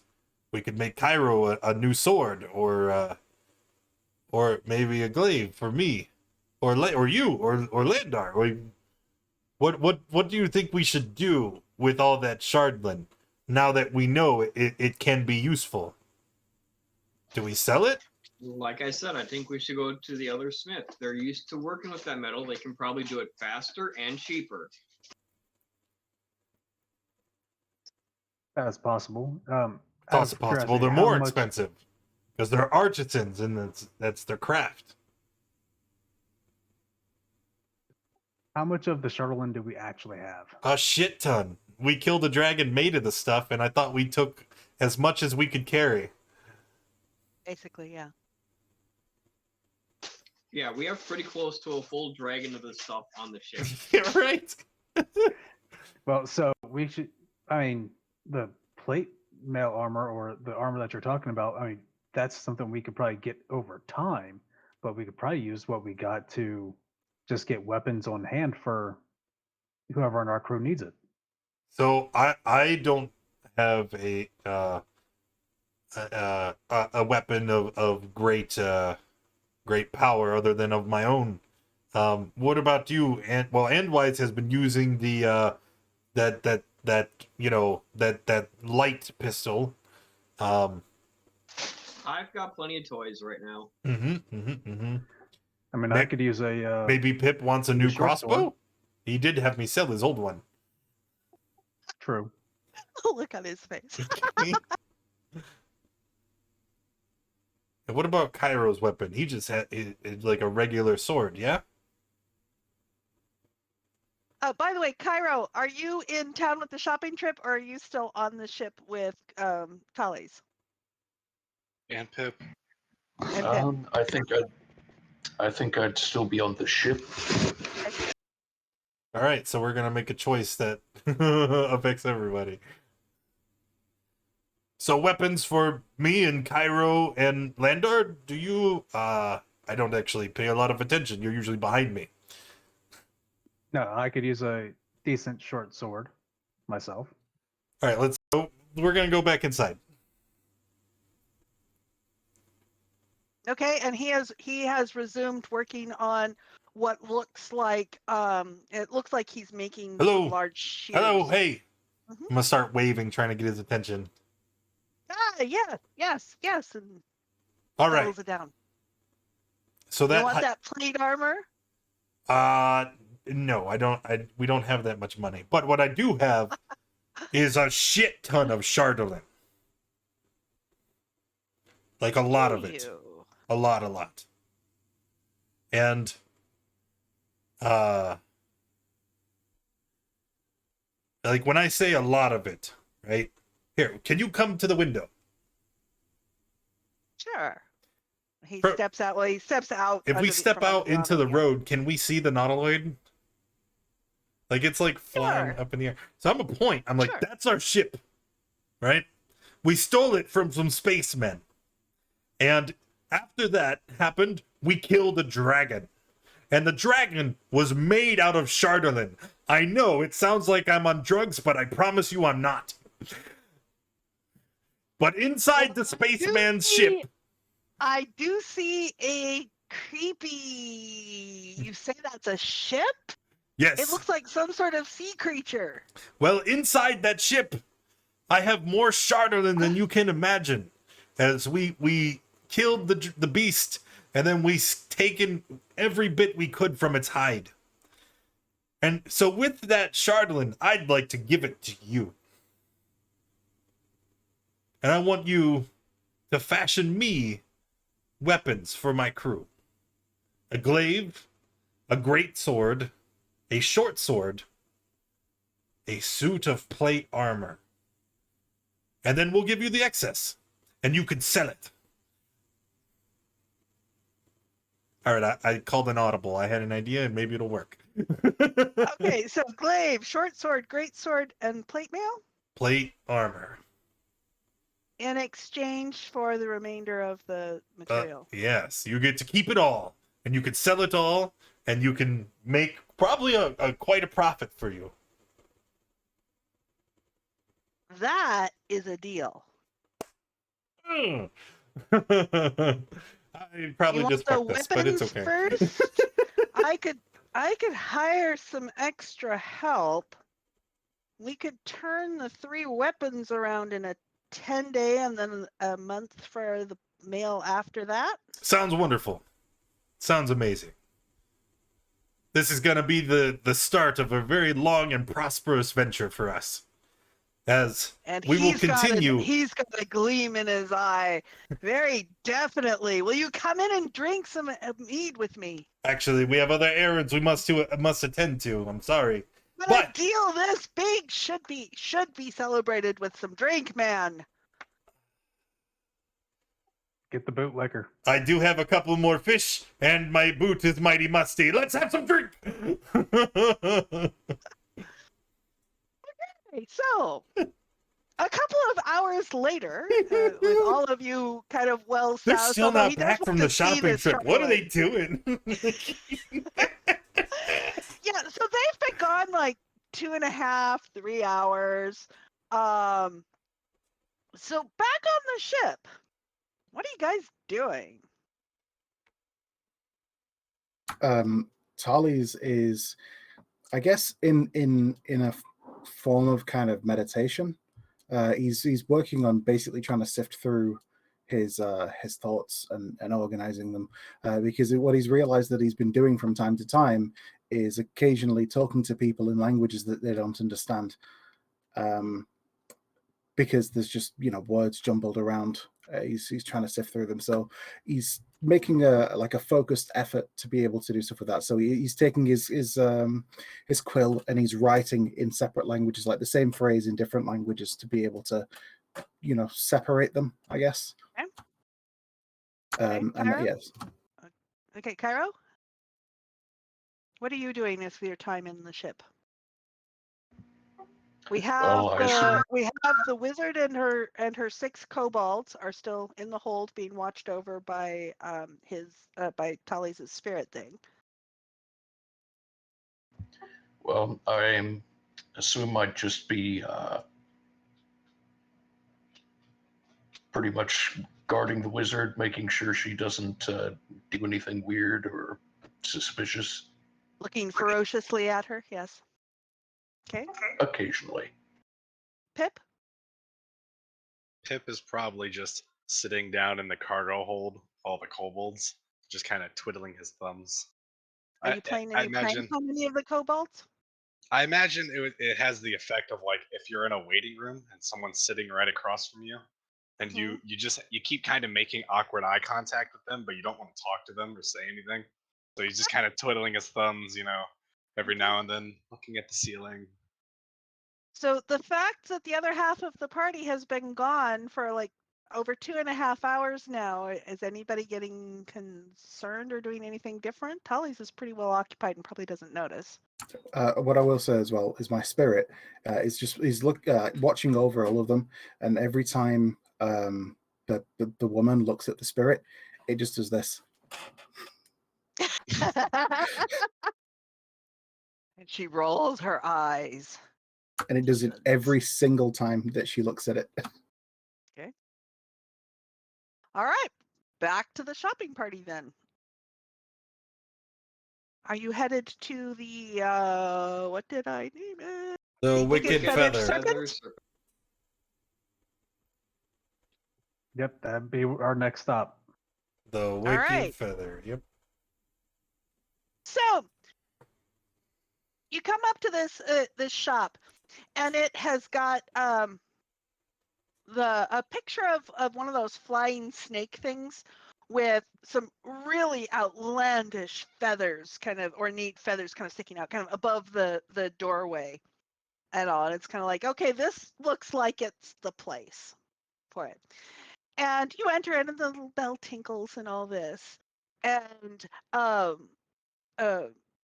large red tiefling male comes out of a back room and kind of looks at all of you and says, "Well, what can I do for you today here at the Wicked Feathered Serpent?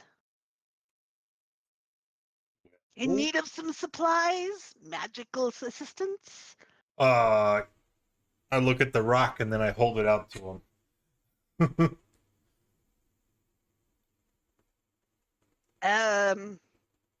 Do you want it animated?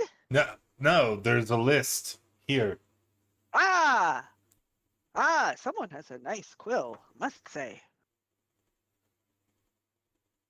Okay, and so what's on the... I think it's just a list of magical components. various magical supplies. And I look at this. What sort of quantities are you looking for? Enough that would fill a component pouch that I can return to my friend. Any sort of special magics you're wanting to do with it that I should focus on specifically, or do you just need a general supply? Just what he wrote down right there. Hold the rock and point to it. I don't know what he wants to do with this stuff. I was told to get it. I'm here getting it. All right.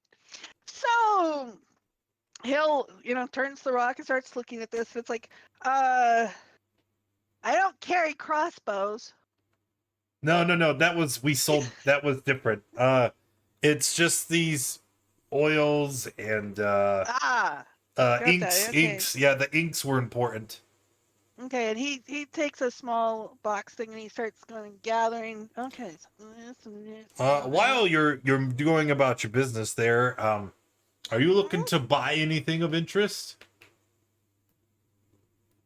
I'm always in the market for interesting things. Have you got something interesting? Hey, Andwise, show him the thing.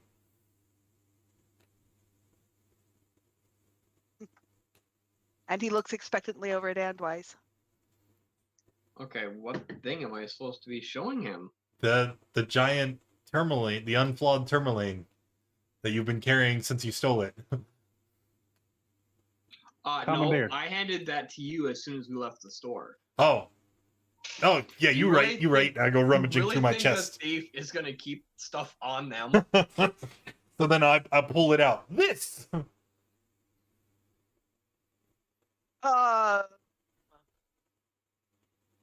That's very nice. Mm-hmm. I've got a couple That other. that could be good for some fire spells, I think. Yeah. Yep. And he kind of picks it up and looks at it. I'm not a jeweler, but this looks like it would be very nice. I am also no expert, but I was told that it was perfect, unflawed. Mm-hmm. Yeah, it does look quite unflawed. But let's see. I would buy it off you for 50 gold. 50 gold. Now, of course, this thing is large, and we just remarked about how good it was, so I'm suspicious. Of course, I don't know what its actual value is, so can I just insight and try and pick up a bead if these trying to screw me or not? Give me an insight. I would like to use the inspiration that I got for showing up on time today. That would be lovely. Yeah, I didn't need it. This is seriously lowballed. Oh. So then I would like to try and persuade him. Now. We are mighty This is adventurers. just haggling. He's looking for a good haggle. With an Yes. 18, Uh, he's looking for a good I haggle. am too. So we are seasoned adventurers. You know, we've killed giants and dragons, and you know, I've come into town on a spaceship. We do wondrous and miraculous things, and I'm sure there'll be much more wondrous treasures that we'll find and need to sell along our journey. Surely, though, I wouldn't want to give such wonderful objects to someone who is going to offer such a terrible price. Well, I have other expenses here with my Yes, you shop, have and a I family have to and feed my mouths to children. feed, and Of I know how the course, hustle goes, please. it's the classic story, but it's classic because it's true. Aside, 10 towns is poor. Where do you think I'm going to find someone wealthy enough to want to buy that for such Tourmaline would be my guess. That specializing in gems is kind of their thing. I personally don't want to Hello? make the travel, but you know. So do you have a counter offer back? Let us say 1. And I'm kind of looking around. 1,000? Andwise nods approvingly. 1,000? Uh-huh. You are pulling my leg. That is so absurd. Yes, that obviously was a joke. And you get enough of a read off of him. Okay, that was too absurd. Okay. Yes, of course. that was just to set you up for this next one. 400. 110. 110? That's only worth like 100 gold. 200. You could certainly sell it and make a profit at 200.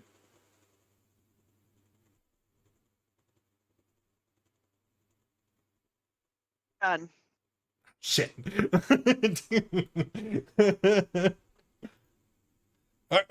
We have more. More tourmalines? Not that. No. And I'm pull out the crystals. Mm-hmm. How about these? Do these catch your fancy? He looks at you with a very puzzled look. Okay, now I know you're pulling my leg. These look like the tailings in a tapped out mine. I don't know what that means. Can you explain? The things left in a mine when you've taken all of the valuables out? So this is valuable? No, this is waste byproduct.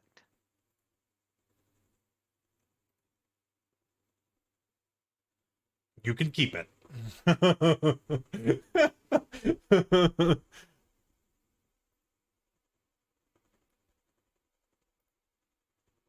Fine. I'll dispose of it somehow. Yes. And he's starting to get a very speculative look in his eye. Okay, so you wanted these component parts here. And Yeah. that would come to about 75. 75 gold. You got it. Mhm. By Tali's component. Tali's is spending the lion's share of the monies. I didn't even spend any yet. So remember, Tally's thing, whether you remember or not, was just like as much of it as you can spare to get. Yeah. Because I need a lot. Yeah, well, I got this pouch, and I could put as much as I could in there. It's all in there now. Okay, yeah. So he gives you, a little, has a little tray with all the various little bottles of oil Now, and little um, pouches of herbs and some can I granules of ask stuff. you a question that's going to sound very alarming, but actually has a logical explanation? Okay. So you're a magic-y person, right? Yes. And you like know a lot of different spells? Yes. Would you have use for a large barrel of humanoid brains?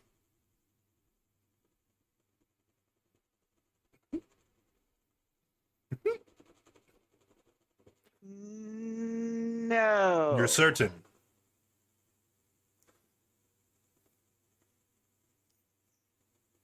Yes, I'm certain. I mean, maybe a necromancer could do something with it, So you but do have a client base that would be interested in this? no, they Please? do not shop with me. No. What about never mind. I think I should go.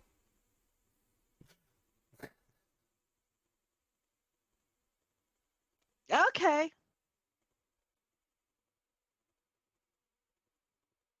And Tully's, when you look at it, it'll count as 100.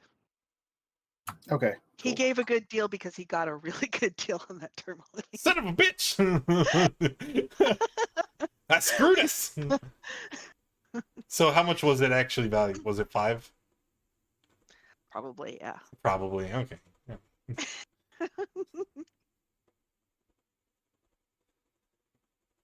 All right. I mean, I could go back to the mines and look at the list and look it up of it. Nah.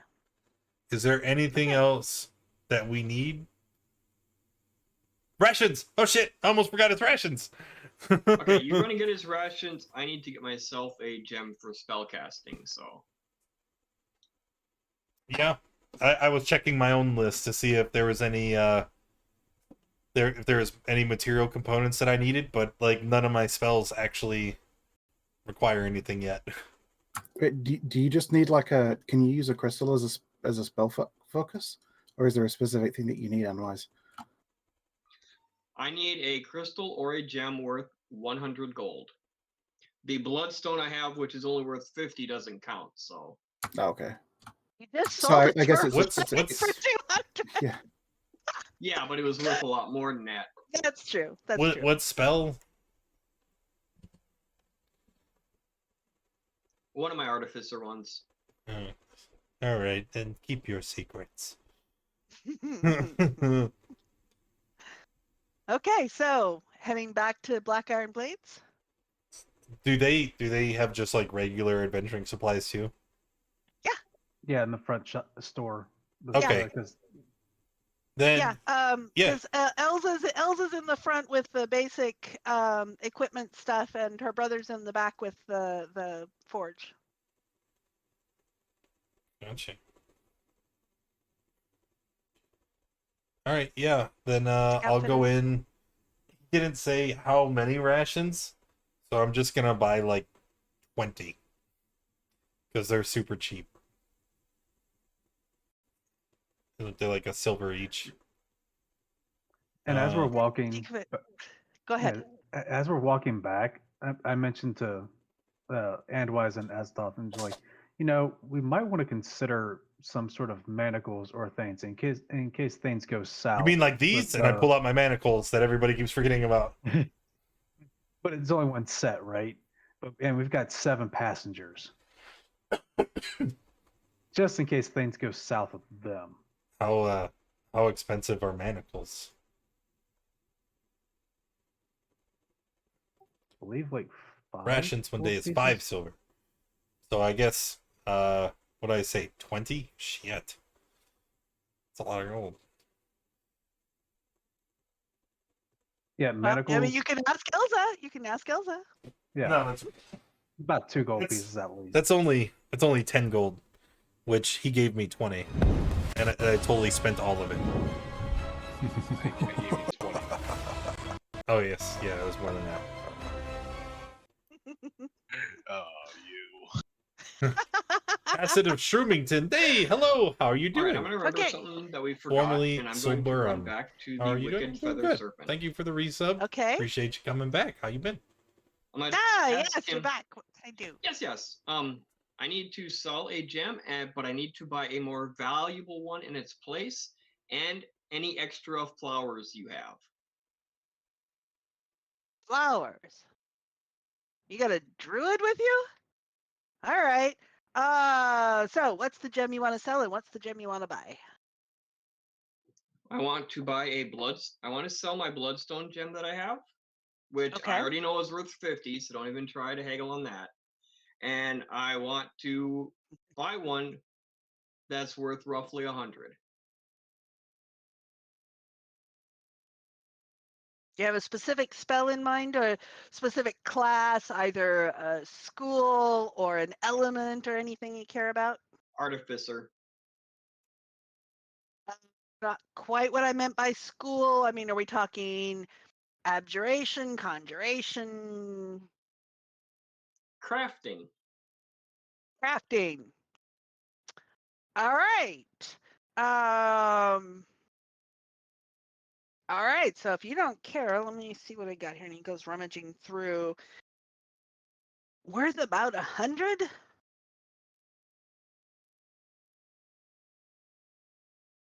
And he pulls out a green gem about like this. It's not the best quality, but it's a good size. And depending on the kind of spell you're doing, it would probably work well for you. You want to try it out? If I try it out, the gem is used for that object. So are you willing to trust me on it? That's sketchy. I would have if you didn't All say right. that. I'll Well, take a because look I mean, at. he's a spellcaster. You kind of know, he's. All right, I'm gonna take a look at it and see if it will work, or potentially work for what I want it to. Okay, so what are you going to do to try to...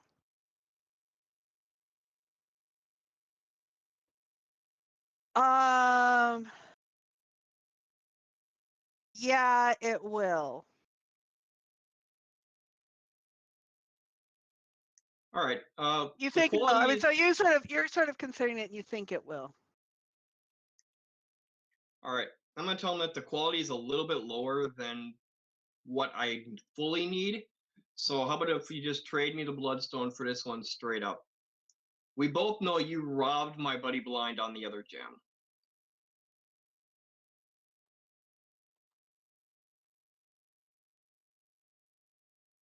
How about you pay 20 on top of the bloodstone?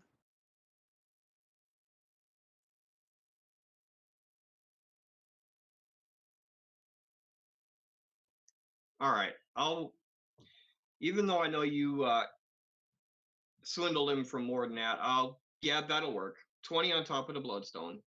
I'm just making a profit. It was worth it to him. It was worth it to me. That's a good trade. Okay, so he takes the bloodstone and the coins and gives you the green stone.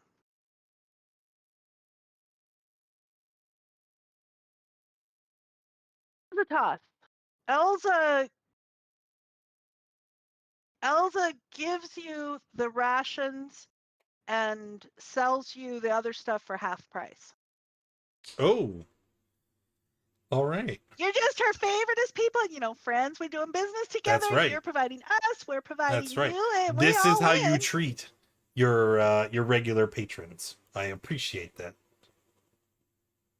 I'm also taking this and I hold up a signal whistle. It's 5 copper. You only want one? Aren't there like 5 of you? Oh, and that nice young man with the hooves that we had to do the snowshoes for. He might like one of those too.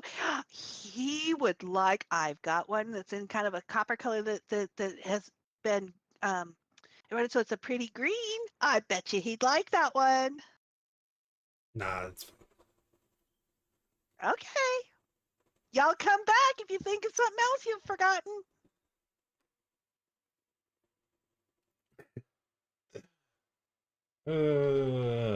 Okay, so you guys have been about 3.5 to 4 hours now amongst all this stuff. You gonna come back out and signal tallies? yeah, I'm gonna look up with my about how whistle. far. He's looking for a visual signal like, sparks or flame or something like that. He's not listening for a whistle. I'm whistling. You're whistling. I'm doing it anyway. Tallies. I don't know if you even notice a whistle sound down in the streets below you. It could be Maybe. somebody summoning the guards. I mean, it could be. I don't have a great passive perception. Like, it's a passive perception of 11. Although, How high did he go with the ship? so high enough that I'm well clear of the rooftops and stuff, so I'm not. About 50 feet. Also, only 50 feet. All right, cool. Easy then. Tallies, come and get us. Okay. Be right there.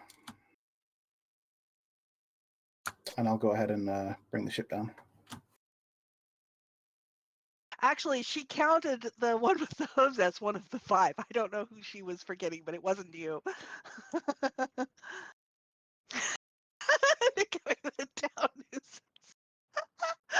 Okay, so the ship settles down to the ground and people sort of scatter out, but it's a little harder to get people to scatter away because they're so fascinated and they're gawking and they're coming up and you got to touch them on the shoulders like, oh, yeah, right. They move out of the way as they're watching this down. And okay, so it settles to the ground. And a couple of kids start climbing up on it. It's like, oh, cool, look at this. And they start climbing up. Anyone going to do anything about the kids climbing on the descendant? Yeah, you guys don't want to be climbing up there. How come? This is really cool. Yeah, and we got all kinds of nasties in there that'll hurt little kids like you. Hurt us. I'm training I can poke something back. I'm gonna walk past them into the cargo hold. I'm going to go and get one of the crates. I'm gonna walk back out. I'm gonna set it down on the ground in front of them. And it's a crate of which again? Of the brain stuff? But it's a crate of jellied brains. This is the last group that wouldn't listen to me! Creature are scuttling off. Oh, gross! And they're screaming and heading off. Okay. That's right. I'm great with kids. You are great with kids. Yeah, and Valyn is standing there watching. She's sort of laughing and wanders back into the hold. Alrighty. Bad news, guys. I couldn't find someone to buy the brains. I tried, though. I tried really hard. We did get a couple leads that necromancers might be interested. So find a group of necromancers, we might have a buyer. So the component for Animate Dead requires a corpse. Does a large barrel full of humanoid pieces count as a corpse for the purpose of necromancy? I'm gonna go on a limb and say no. Why not? it's dead matter, right? Like, It's not a corpse. Isn't a corpse like? What if I want body? to animate Dead like a jellied brain person? Animate like, Dead a slurry? So, do you say this out loud to people while you're in the hold with it? No, I was. Okay. Okay. No. I'm not allowed to cast Animate Dead. Cairo would kill me. I was just I'm gonna wondering if you walk were over to talking Pip. out loud. So go ahead.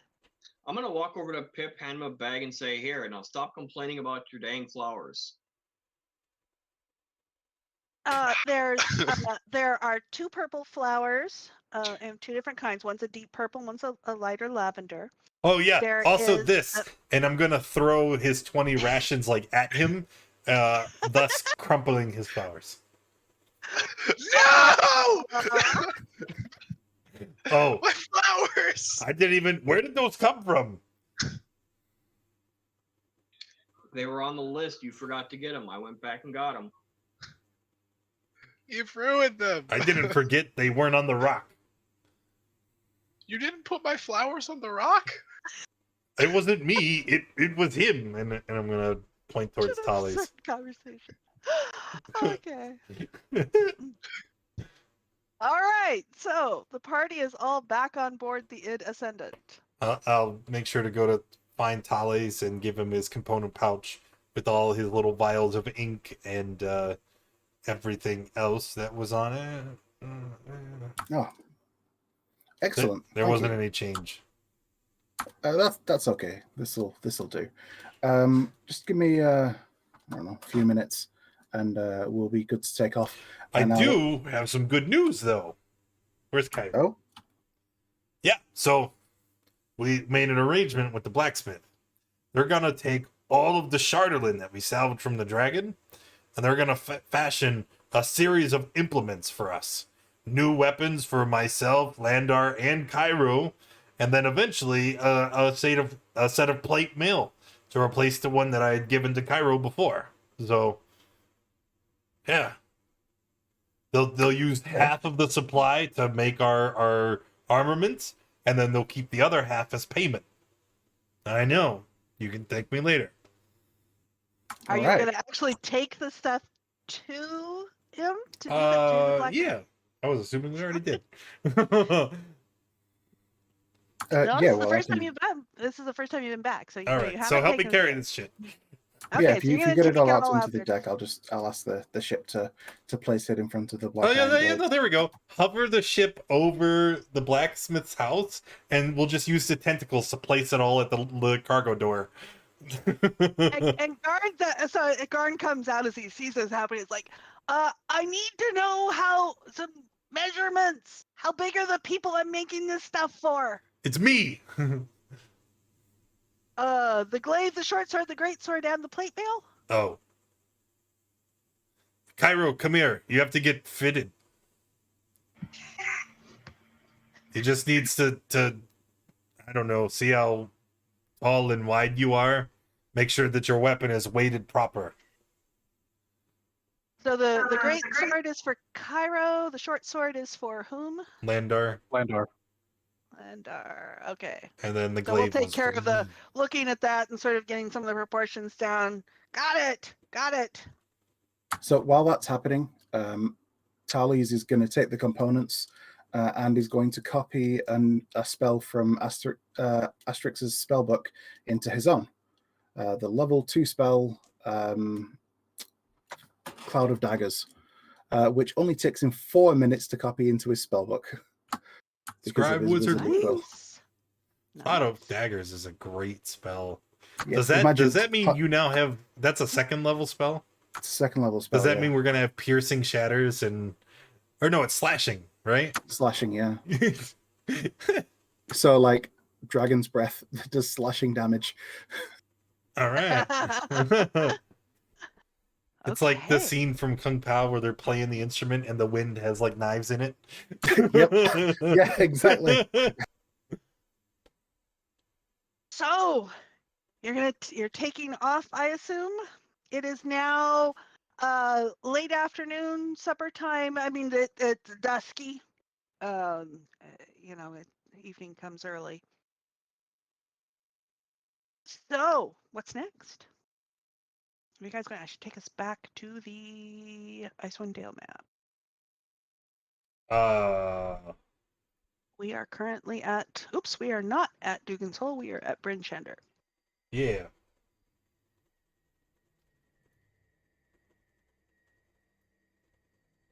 All right. So where to now? Should we head over to the I mean, sea moving ice? we bought just about everything we could think of. Oh yes, here. I pull out the 10 sets of manacles. We're just going to here, you take 2, and I give them the Pip, and then you take 2, and I give them the Anwines, and you take 2 and give them to Landar, and then Cairo, and then Thales. Just in what do we case. need these for? Well, and I'm gonna put my hands up in front of my mouth so they can't see me, but I'm not gonna whisper so they can definitely hear me. It's in case the people on our ship get out of pocket, then we can restrain them all. Also, in case of emergency out in the field, but you know. Kind of look at them in his hand, and then looks over to Landar. Hey, can you just Oops. take these for me? Yeah, I'll handle them. Okay, thank you. You know, I'm not gonna be able to do it, so you're more capable. But I'll give him my set too.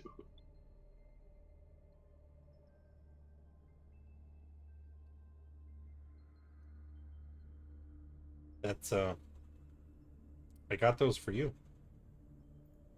Yeah. Jerk. So, Thank you for getting me something I didn't ask for rather than the thing I did. No. Thank you, Andwise. As he said that, Andwise barely acknowledges because he's busy tinkering with his gem. okay. So, Thales, what instructions are you giving to the ship? Okay, so please take us over to the Sea of Moving Ice, keeping the altitude as low as safety limits allow. All right. Where's the place we're going to? Angajuka's Bell, something like that? It's in the Sea of Moving Ice. Okay. And I think we had marked it. Yeah, we did mark it. Okay, Yeah, so that was having where marked it, I give. that was where you were going to meet the whale. Okay, so that's where I asked the ship to take us. Okay. So, as you are flying, it's going to take you probably a day and a half to get there. So you can get a long rest in there. Woo. Take that time to tend to those boots. Long rest.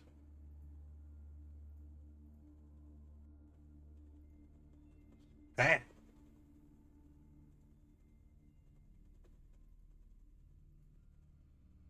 Did I actually? Oh.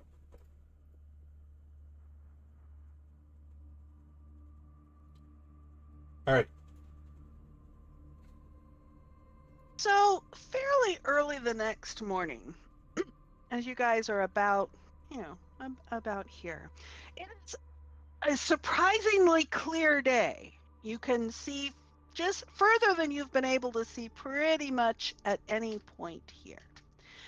And on the horizon, you see a couple of dots out flying that seem to be coming somewhat towards you. Whoever happens to be out looking around. Something else is flying out there. Should have bought binoculars. Well, You have a... Go ahead. Oh, yeah. there's a telescope. Yeah. Up on the upper deck. And looking through that to get a better look, you see a pair of these. Pretty.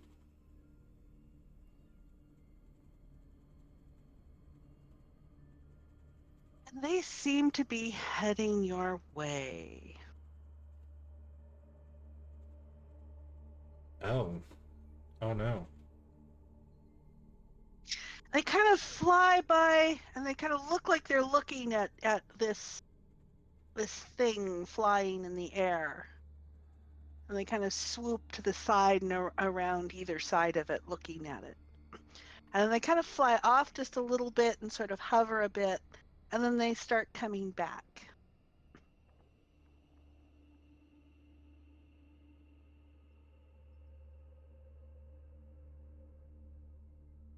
I'm going to move us to the Ascendant map. How big are they? They are Large? medium. Medium? Okay, why do I have this here? And how do I get rid of it?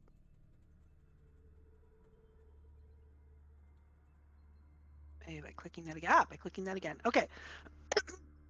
And so I need to know where on the ship folks are as these are coming up and sort of checking out. Lendar's going to be on the bottom deck with the crossbow. Just in The case. ballista. Yeah. Okay. Tallies as And one of always the is on kobolds will the be upper out with deck. you too. If he's not actively controlling the ship, there's a like a desk here, right? Mhm. So Tallies will be making use of the desk as a writing desk. He keeps the door open behind him, as he does all Okay. of his like I was saying before, like writing things different languages. Once he's filled out like pages, he'll use his quill to just erase what he's written, so that because it doesn't matter about keeping it, and do it again just to save space because he doesn't have an infinite number of books. Actually, thank you for the reminder there, Azatoth. I'm backing up just a little bit. During the night, Azatoth, you have dreams of a large. Azatoth doesn't sleep. Well, you find yourself in kind of a dozing situation where you do have kind of a vision dream type thing. And it's of a large Goliath woman, although she shapes into it's almost superimposed of a polar bear on top of it. And she comes and she's gathering some other polar bears around you as you're doing this, and you recognize her as a almost patron of the Goliath. She's a force for good that works on trying to patrol. She avoids a lot of the settlements and all, but she has been known to aid people out in the wilderness at times. And she comes up to you and she puts her heavy paw on your shoulder. And with her other paw, she hands you a fish. And she tells you, now go and do good works. And the image kind of fades away. And you come to awareness with a larger sense of purpose and focus. And you can sense that you would have more presence among people in order to influence. He doesn't wake up and find a card face down on the ground.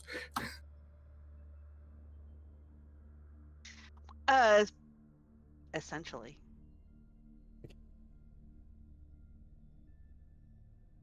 Wait, what? I was just joking, but really? That's exactly what happened. Actually, yes. Oh, right. I was like, Yeah, I got carded again.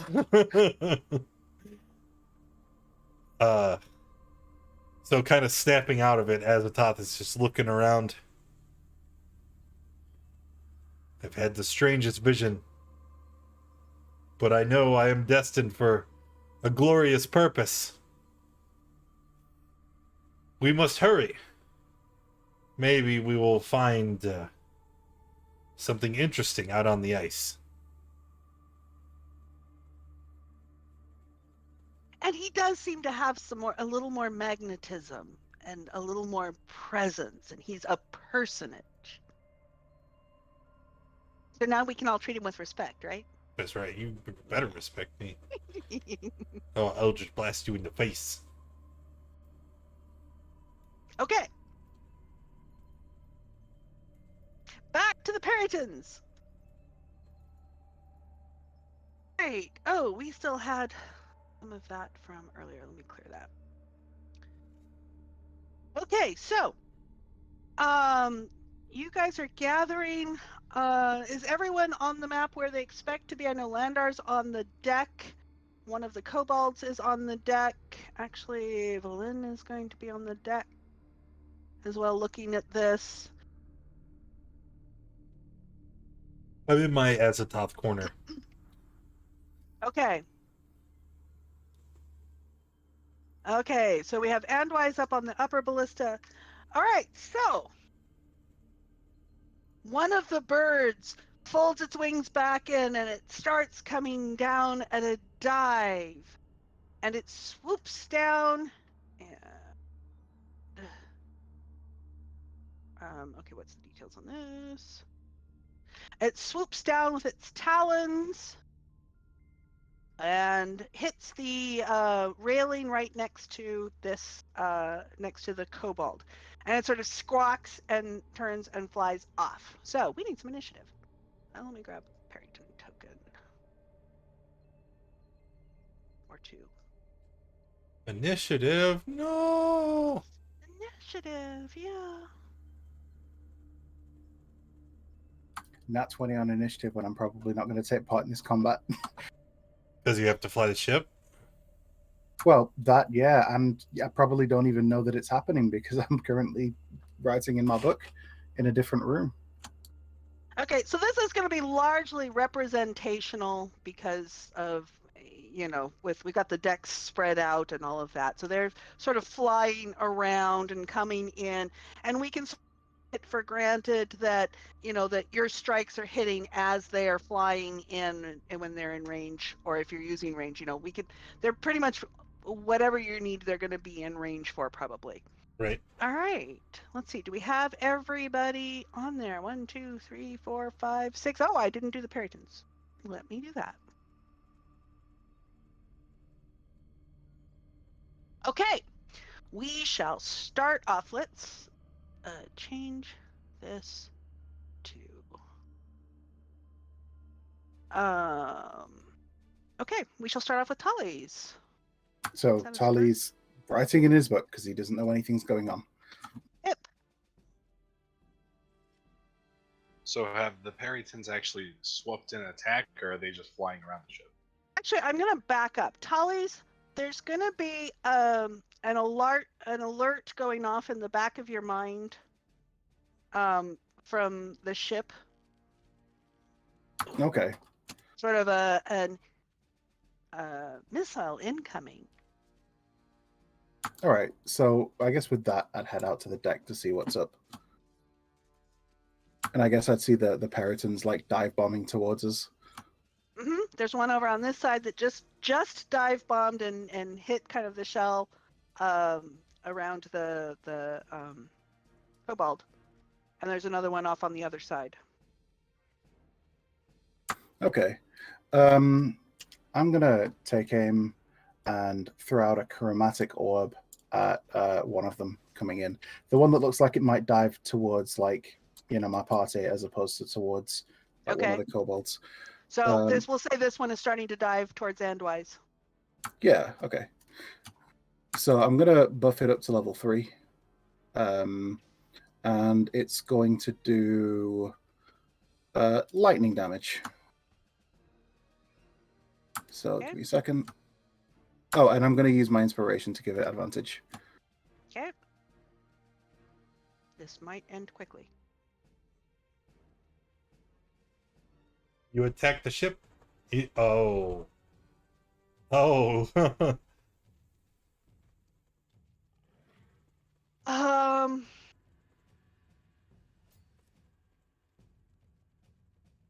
Did I mention this might end quickly? How many Peritons were there? There are 5. There were only 2. There's 5 now. Oh, good. Oh, Yes, of course. well, see, that would have been a different. I'd have used a fireball instead. They're not that close together. Okay. Okay. They're all 30 feet apart. All right. Anything else, Tullies? I'm gonna take. Seeing that suddenly there are more of them now that I've killed one, I'm just gonna. Actually, no. I'd say that it'd probably take all my movement to get out there, so I'm gonna stick around. Okay. That'll take us to Pip. Is the one that Tally's hit still? Never mind. I just saw it. Okay, I will. Dang. There's one dive bombing towards you from over here. Dang. I'm going to Toll the Dead, though. All right, that's wisdom save. Yes.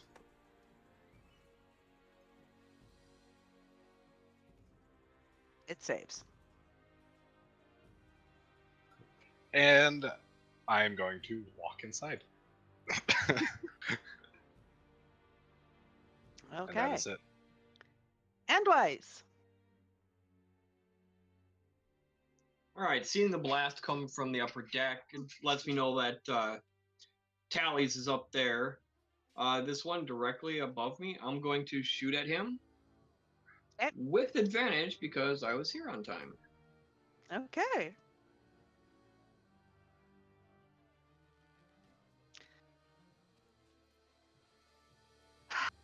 Okay, it is still alive.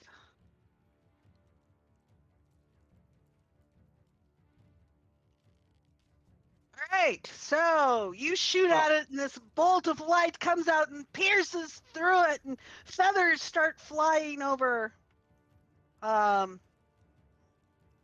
Yeah, and it lets out a squalling thought and shakes its antlers.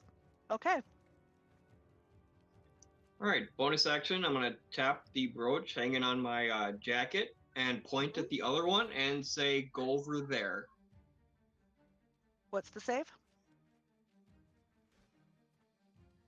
It's not safe. I'm just telling him to move.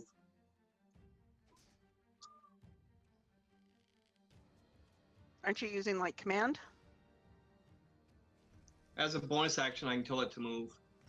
Hang on, I got to see what his hit points are real quick. Let me, link it for me. Link what you're doing for me. It's my homunculus servant. I need the. Did you cast a spell? No. It's a tiny construct Yeah. that basically resembles like a steampunk style monkey with wings. Oh, we had a long And rest. No, yeah, because it's an artificer infusion, right? Yes, it is. So you infuse an item, and now he has a tiny No. familiar. Actually, I craft them and create them, but yes. Yeah. Yeah. Okay. And so, you're telling it to go. Yeah, that's my bonus action. Otherwise, he's just going to stay Okay. right next to me the whole time. Okay. I thought you were talking about the critter, the periton. Let's give it a. It should have Take 5 this hit points. out. Okay. There we go. So it stops showing as dead. Right. Okay. I'm caught up now. I thought you were talking about the periton. I did not realize you were talking about the critter. Got it. Okay. It goes over there. What does it do? Insert. It basically latches onto him, or gets within touching range of him, and that's Okay. all it does for. That's my turn, Okay. and during its turn, it will take the dodge action. Yeah, it'll Okay. take the dodge action because its only other one's a ranged attack. Okay. Cairo. There seems to be some kerfuffle going on outside on the decks.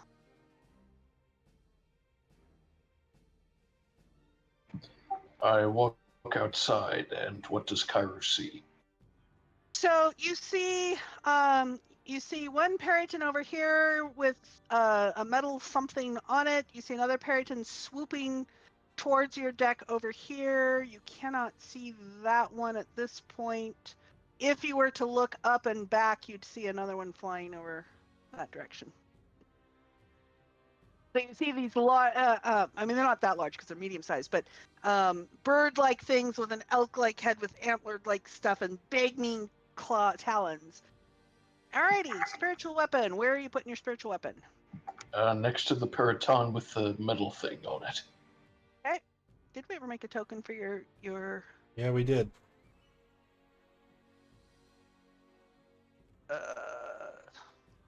Scroll, It's in the player character folder. He could have Yep. done it. So pull it. You go ahead and pull it out, Cairo. It's in your spiritual weapons in the player character folder. You pull it out and put it over next to the Periton. Oh, you did already. Never mind. Never mind. And that was a 17 is a hit. Force damage. Okay. And I think that's about all I can really do at range. Okay. Or you could man the ballista or one of the ballistas. So Landar's on this ballista. Though if there are two people on it, one person can load while the other person fires, so you can fire every round. If one person's doing it, they can only fire every other round. Okay, I'll help him reload. Okay. Landar. All right, so then since he helped me reload, I assume I'm ready to fire then at this point, correct? Yes. Yes, you are ready to fire. Then I am aiming for this one right here. Okay.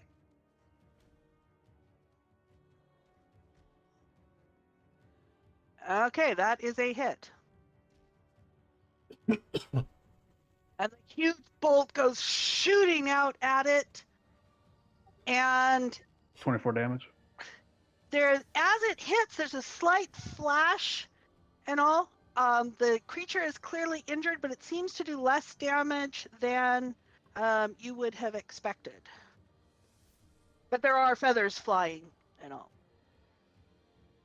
As it sort of goes almost through it and off. Okay, anything else? Nope, that's it. Azatoth. Because of where I am, like I've heard the fight, I'm gonna run out there, but I have to use my full. I have to dash in order to get onto the deck.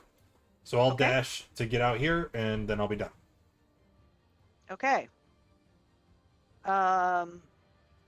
And so the Peritons are going to swoop in and attack. So you come dashing out, ready to be face to face with a Periton who attacks you. Time out. If he moves into my reach, that would provoke into your reach. an opportunity attack. How much And of its Belinda is going to step movement back did in. it use? About half. Half, which is, I guess I wouldn't know that. It's okay. I would like to cast a spell. Actually, let me rephrase that. It moved 30 feet. You don't know how much more it has. Okay, cool. So I have Warcaster. I'm going to cast a spell as my opportunity attack. Yep. I will Eldritch Blast. Okay. Shit. And the first one goes shooting right past it as it squawks and kind of dodges a little bit. The second one does hit. And it gets pushed back 10 feet. And it gets pushed back 10 feet. Okay. It gets pushed back. And it is actually, its dive is disrupted and it is going to turn. It's going to fly further away with the rest of its movement. Okay, that's that one. This one here is going to go dive bombing at Andwise. So it comes flying in, talons out first with its wings out behind it. It is going to attack and miss. However, as it comes in, it takes its what does it gore with? Oh, its horns. It also swipes over with its horns to try and gore you. Ow. That actually hits. Ooh, nice damage. And then it swoops and continues. And it does not get, you do not get an opportunity attack on it with its flyby. All right. Let's see. This one over here is flying over towards the other side. 1, 2, and then this one here is going to attempt to shake off the metal thing, bat off the metal thing. Which, I mean, I'll do it as a talon attack. It's actually going to be like a wing attack, so the damage won't apply. And it's going to miss. It's not going to be able to reach it. So it is not flying at anyone else because it is distracted. Tullies. All right. So another one's just come into view. The one here. It's like flying around the side of the ship. Okay. I'm going to cast Web from my spell gem on it. Oh boy. Okay, Dex save. How high are we in the air? We are 50 feet in the air roughly. So it needs a Dex save. Dex save DC 18.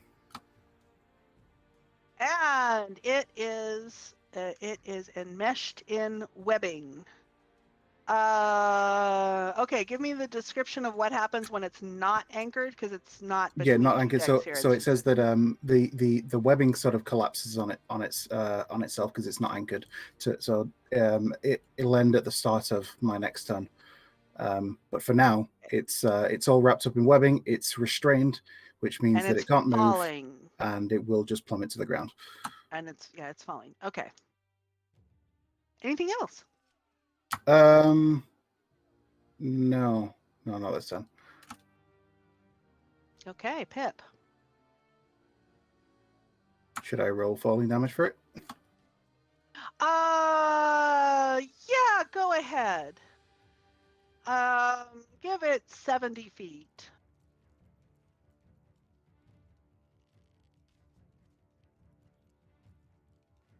It's gonna fall and it's gonna be struggling on the ground. Okay. Pip. So, have both of the Perrytons, this one and this one, been injured? This one has been injured. This one, yes, it has been injured. Okay, I'm going Oops, to. wrong thing, I think. Let me double check. I'm pretty sure Well, it has.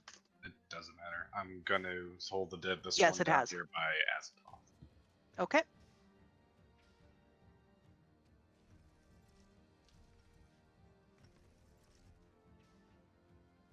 And it saves. Okay, then I go hide back inside. And Okay. Oh, and go ahead. that's it. Okay. And Wise. All right, let's have some fun. The one that's got my homunculus on it, Mm-hmm. I'm gonna hit him with that. Zap! I'm Oh, gonna zap him with Shocking Grasp. my. Yeah. Okay, that is quite a zap.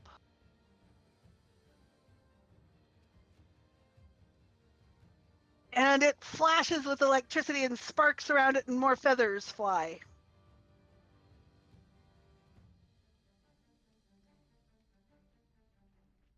Anything else?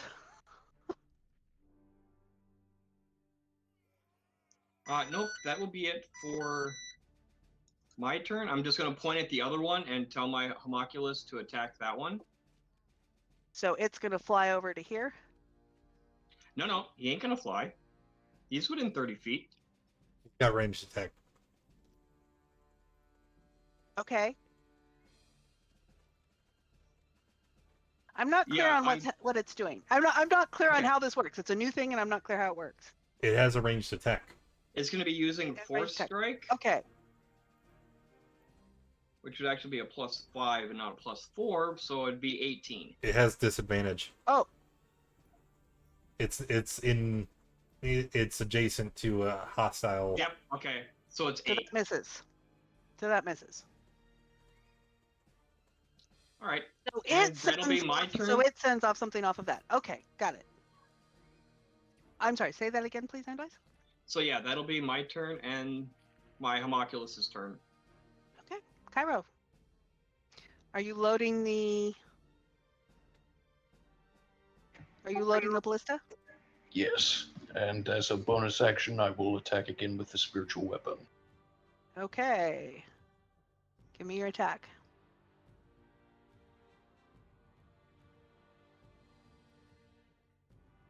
Ooh, that's a nice hit. Okay.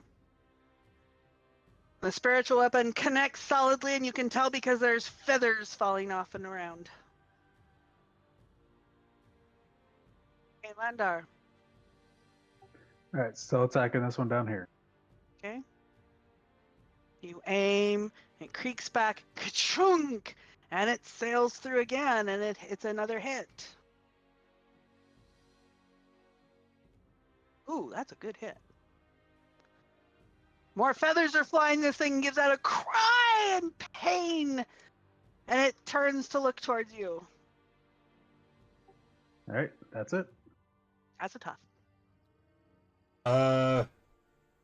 This Peryton closest here, is it still alive? Yes. Which one? Where? The one? This Oh, one yeah. here? Yep. That's been yes. It's had 2 ballista bolts go through it, but it Blast. is still alive. That is a hit. Yeah. Okay, I'll just roll again. Yeah. And it let's see, that's force damage. So it kind of explodes into a bunch of feathers There and you go. dies. Okay, that's it for me. All right. So we have this Peryton that's being attacked, and it is going to disengage and pull up high. This one is going to dive down and attack, come at full claws at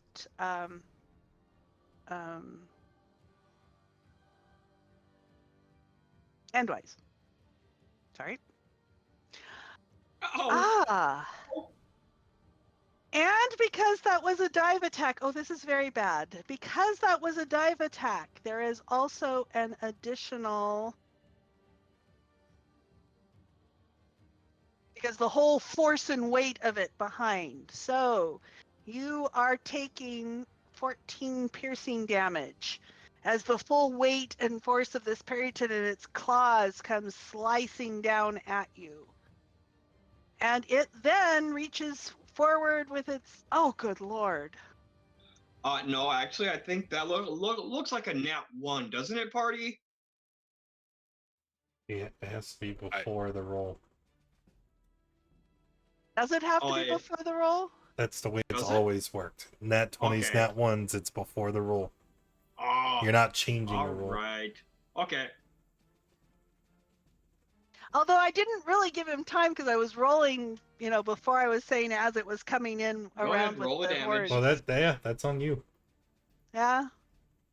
If, whatever you want to do there.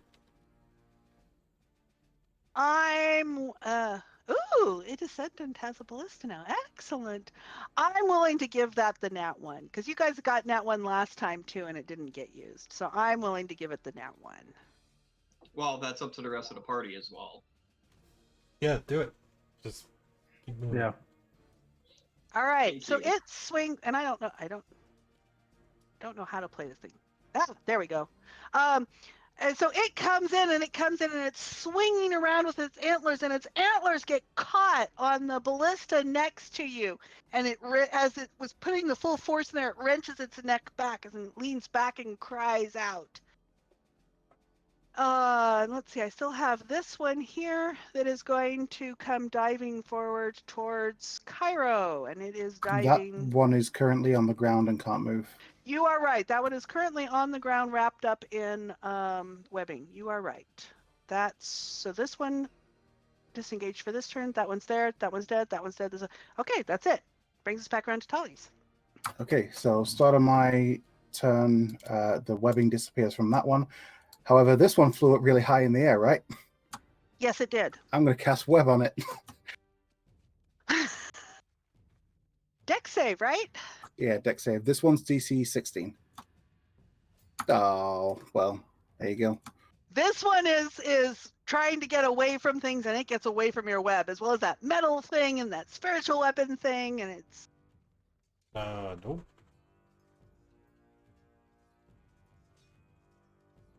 Okay. All right. So yeah, that's that. I did not mean to go twice. It is Pip's turn. Let me put Pip back up at the top. Just ignore me. Ignore me. Step out.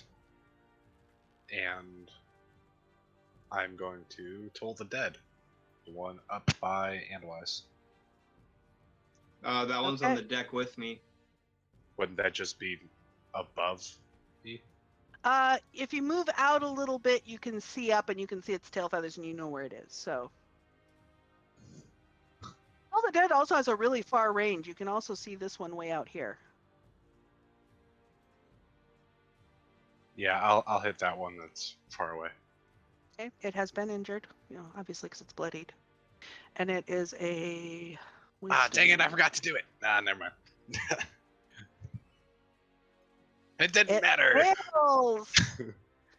It fails, and it, as black sort of wisps around and this bell tolls out, bung, and the thing just sort of shakes and it squawks and it spirals down and splats and dies. Oh, okay. I will move back inside. All right, Andwise. There's the one All that right. you're in close combat with here. It is. I'm gonna point at that one and tell my homunculus to attack that one. Okay. And then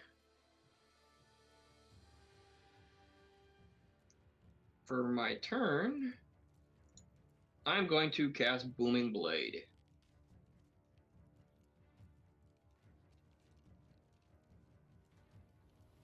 Okay. And so, as your rapier, actually rapiers mostly do piercings. As you put it right through, and it starts squawking and starts bleeding, and then it booms. Is it still alive? Okay, so how much of this is what? So It takes 7 now, and it takes another 10 when it moves. All right, so we'll just do this here then. So it takes that now, and as it squawks and starts pulling back off of your sword, it moves and it explodes in a bunch of feathers. I wasn't going to wait around another turn for the last 2 hit points. Okay.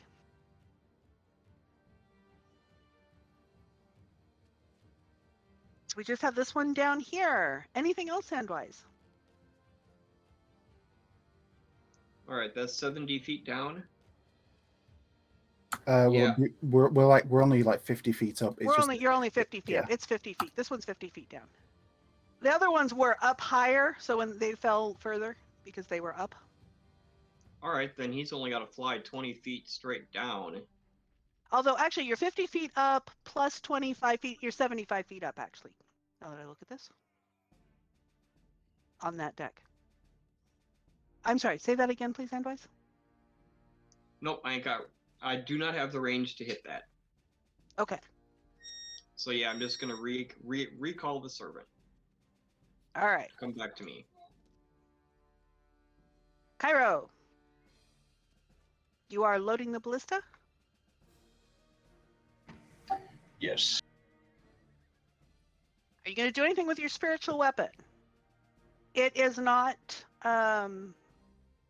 it's not within 20 feet of the last, actually, you can't see the last Periton. Okay, in which case that's just my action. Okay. Landar.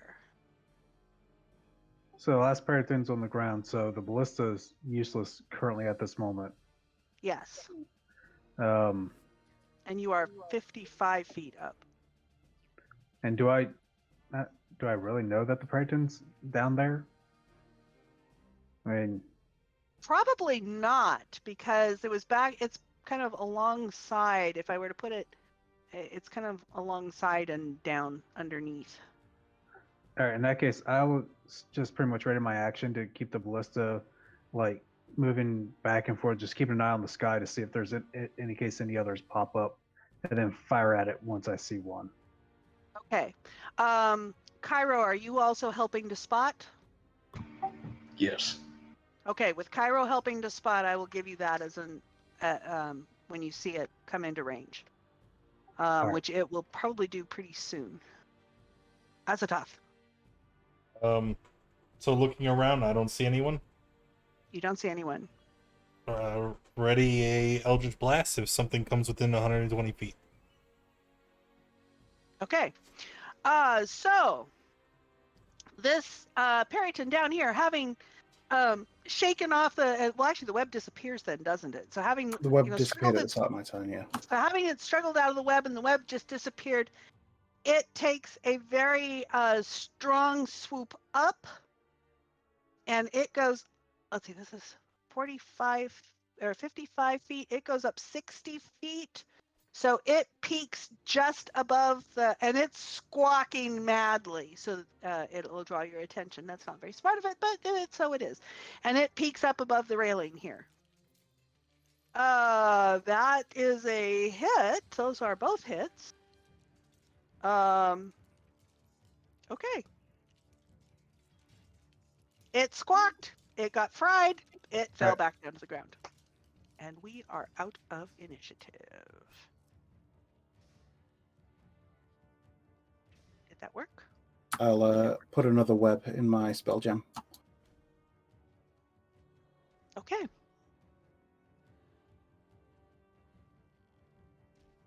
me change this back to here. All right. And quiet falls. So there are feathers. And on the middle deck, the battle deck, there is blood.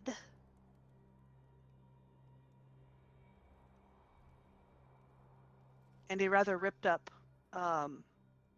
endwise. It's okay. What do you need? Everybody else okay? No, we're still streaming. What's up? Doing good down here. Oh, Do y'all see all right. any more up there? No, that seems to be it. All right, I'm going to go back to work. Call me if you need anything. That sounds good. Then Landar's gonna leave the ballista loaded, and just in case we need to get to it fast again, and he'll be heading back into the cargo hold to check out things in there.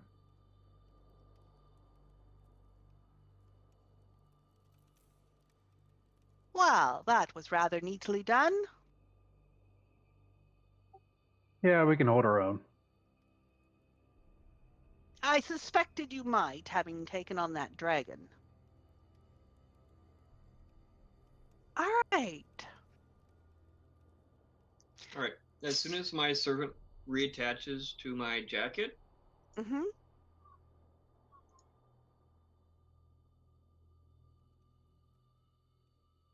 I'm going to heal myself for 7. Okay. I'm moving back to the Icewind Dale map.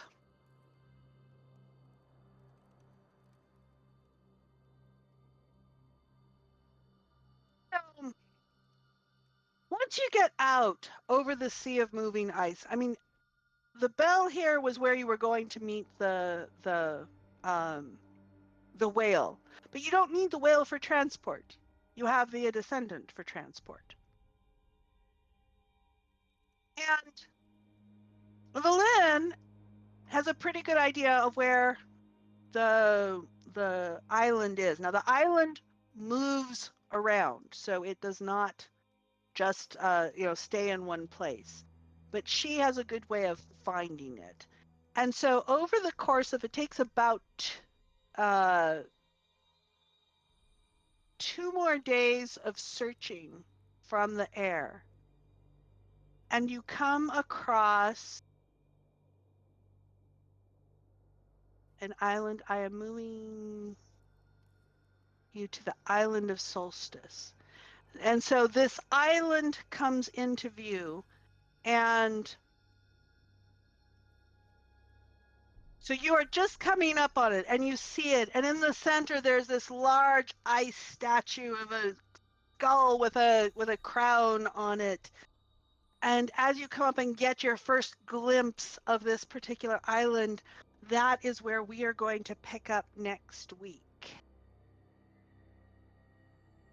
Yes, long rest as well, because it's a couple days to get out here. Alrighty. Well, you heard the boss. That's going to be it for today. Thank you all for coming and hanging out. I appreciate you being here. If you enjoyed the stream, make sure you hit that follow button. And more so, make sure you join us next week as we continue this playthrough. Thank you all again. And I will see you all next time.